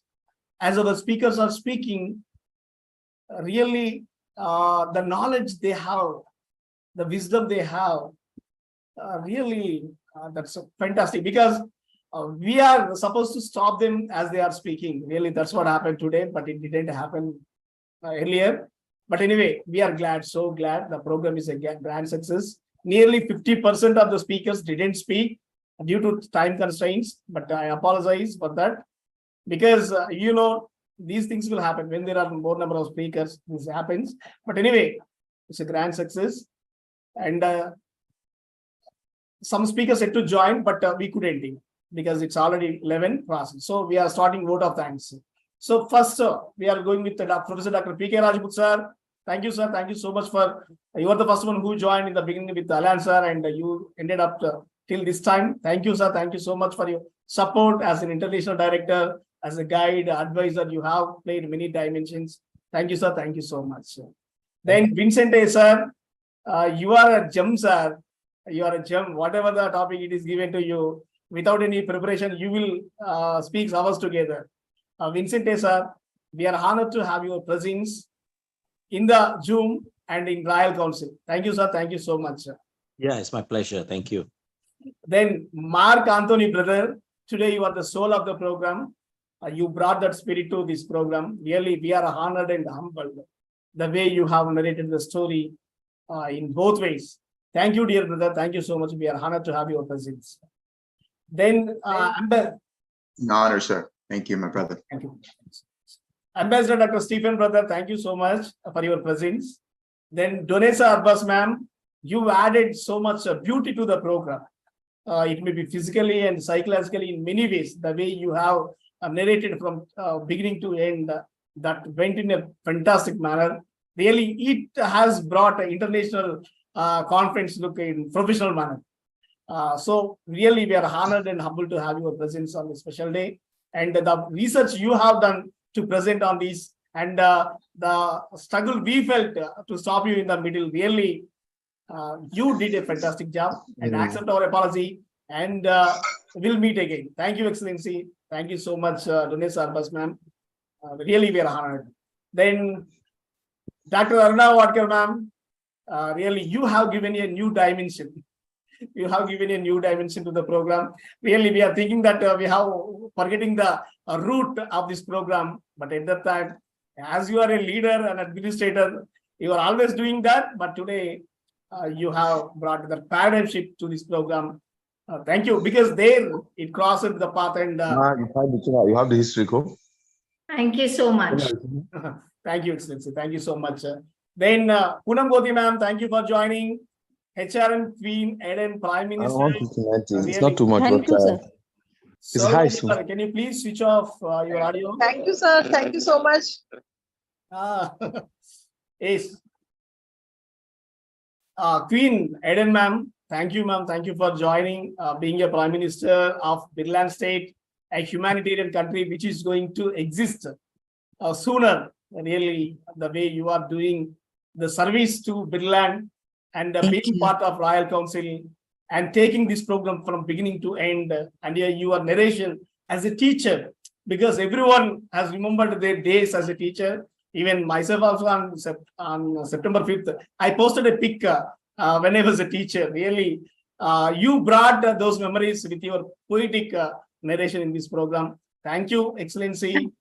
Thank you so much. I didn't realize that I was speaking as if it's a poetry meeting because that's my voice. When I don't force, that's the sound of my voice. Thank you. Thank you so Thank much. you, Professor Caroline and Professor Dr. Raj. Thank you so much. Ambassador Dr. Melody Gracia, really, the melody is there in your name, and in your voice also the same is exhibited.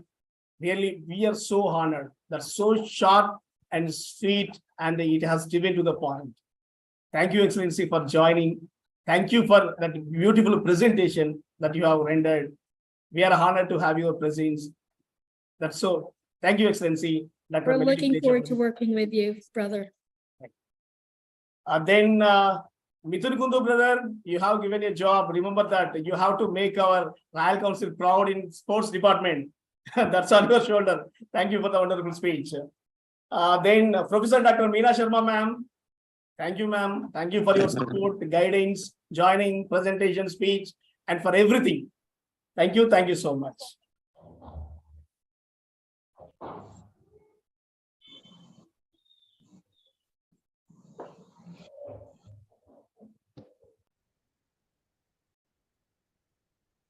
I welcome you all on behalf of Vishwa Humanity United International Royal Council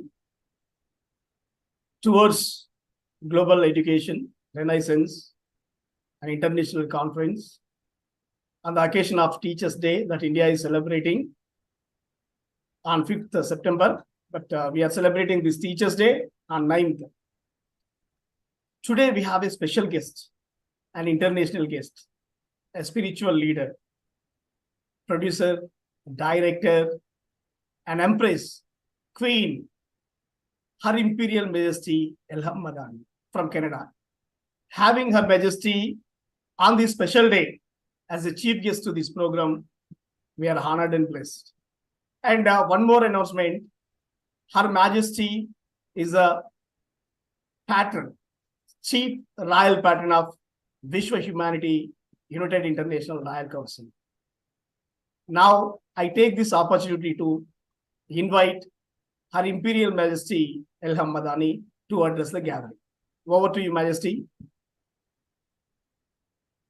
Royal greetings to royal members of this Royal Council. Everything is starting from royal, and royalty first is coming from the God.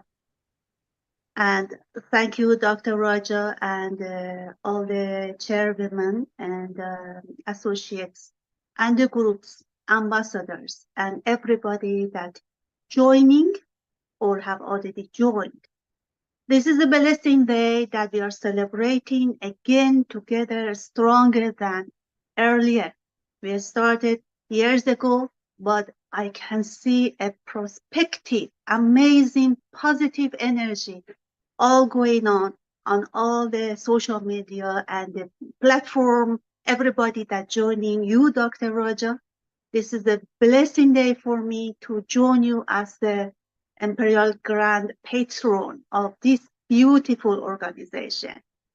I know Dr. Raja and many of your members that are so dedicated to advancing this organization. It's not only about India, it's about the world, it's about the peace, it's about unity. And first, we are starting about education. In Arabic language, I can say one sentence that we say, "اطلب العلم من المهد إلى اللحد." In Farsi means that "زگهواره تا گور دانش بیاموز." In English means that from the early age to the last day of your breath, you need to educate yourself. You learn and study very well. So the purpose of the all gathering and seminars is about to coming together for one goal, because nothing is going to be better that we advance the great things together. Teamwork is very important. When we study in a school, all of us are sitting on one chair. All of us are equal, being treated equal. The way that we born also be treated equal. We born like a baby, all of us starting the same way. All of us starting to breathe. And then it is us, the single and independent person, how much we work on ourselves first and how much we are willing to give to society. So the purpose of the organization always is about how much we, the teacher, want to give and feed our students, our own children. One time we were a child, somebody feed us, and now we are grown up, and it is our responsibility to bring all of these humanitarian activities together and give it like a milk to our children. 16% of the world right now, according to the latest ratio, is youth. And youth can be any age, like sometimes even some countries, they call 29 as youth because they are underdeveloped. So to them, 29 still is youth comparing the advancement of the world. AI right now is very speedy. Everything is turning to be advanced way of technology. And it's us to get together and transporting our method, our best, and our result to the world, to our students, to our members, to our organization. each of these teachers or members can be teaching like 100 or maybe even more.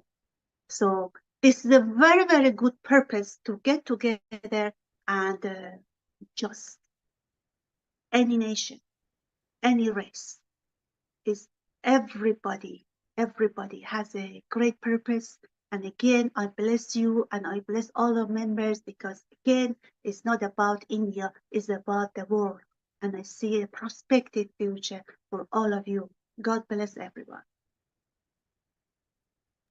Thank you, Majesty. Thank you so much. Really, we are honored and blessed to have your presence. So inspiring speech and so gracious presence. With these two, you have given a beautiful launch to this international conference, especially this Teachers' Day.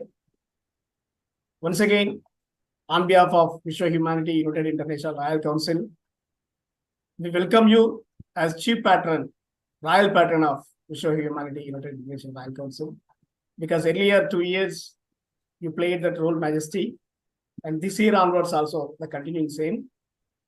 Once again, we are honored and blessed.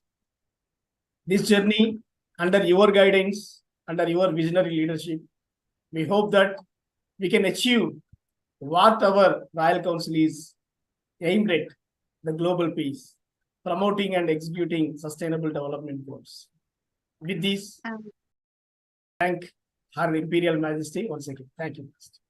Welcome, and I would love to invite all of you also to Empress Palace here in Canada. Right now we are in Canada. So it's going to be great if you have any seminar or meeting, we can get together, coming together as this humble palace. This is the headquarters of many organizations. This is a hope for many people. And also, we might like to come to India as well. So if there is any great things, let us know. We come over there, especially about film and movies. And I know that two of your sons, that is also like my spiritual sons, are interested about movies. And it's going to be great. We all together can be one enforcement voices to make great things again in this world. This world is not big. This world really is not big. Everything is connected right now. Everything like a sparkles of the like lights are connecting, and it's beautiful. Togetherness is beautiful. So shame on the evils and devils that wanted to separate us. Nothing can make it happen. Thank you, Majesty. Thank you so much. Very welcome.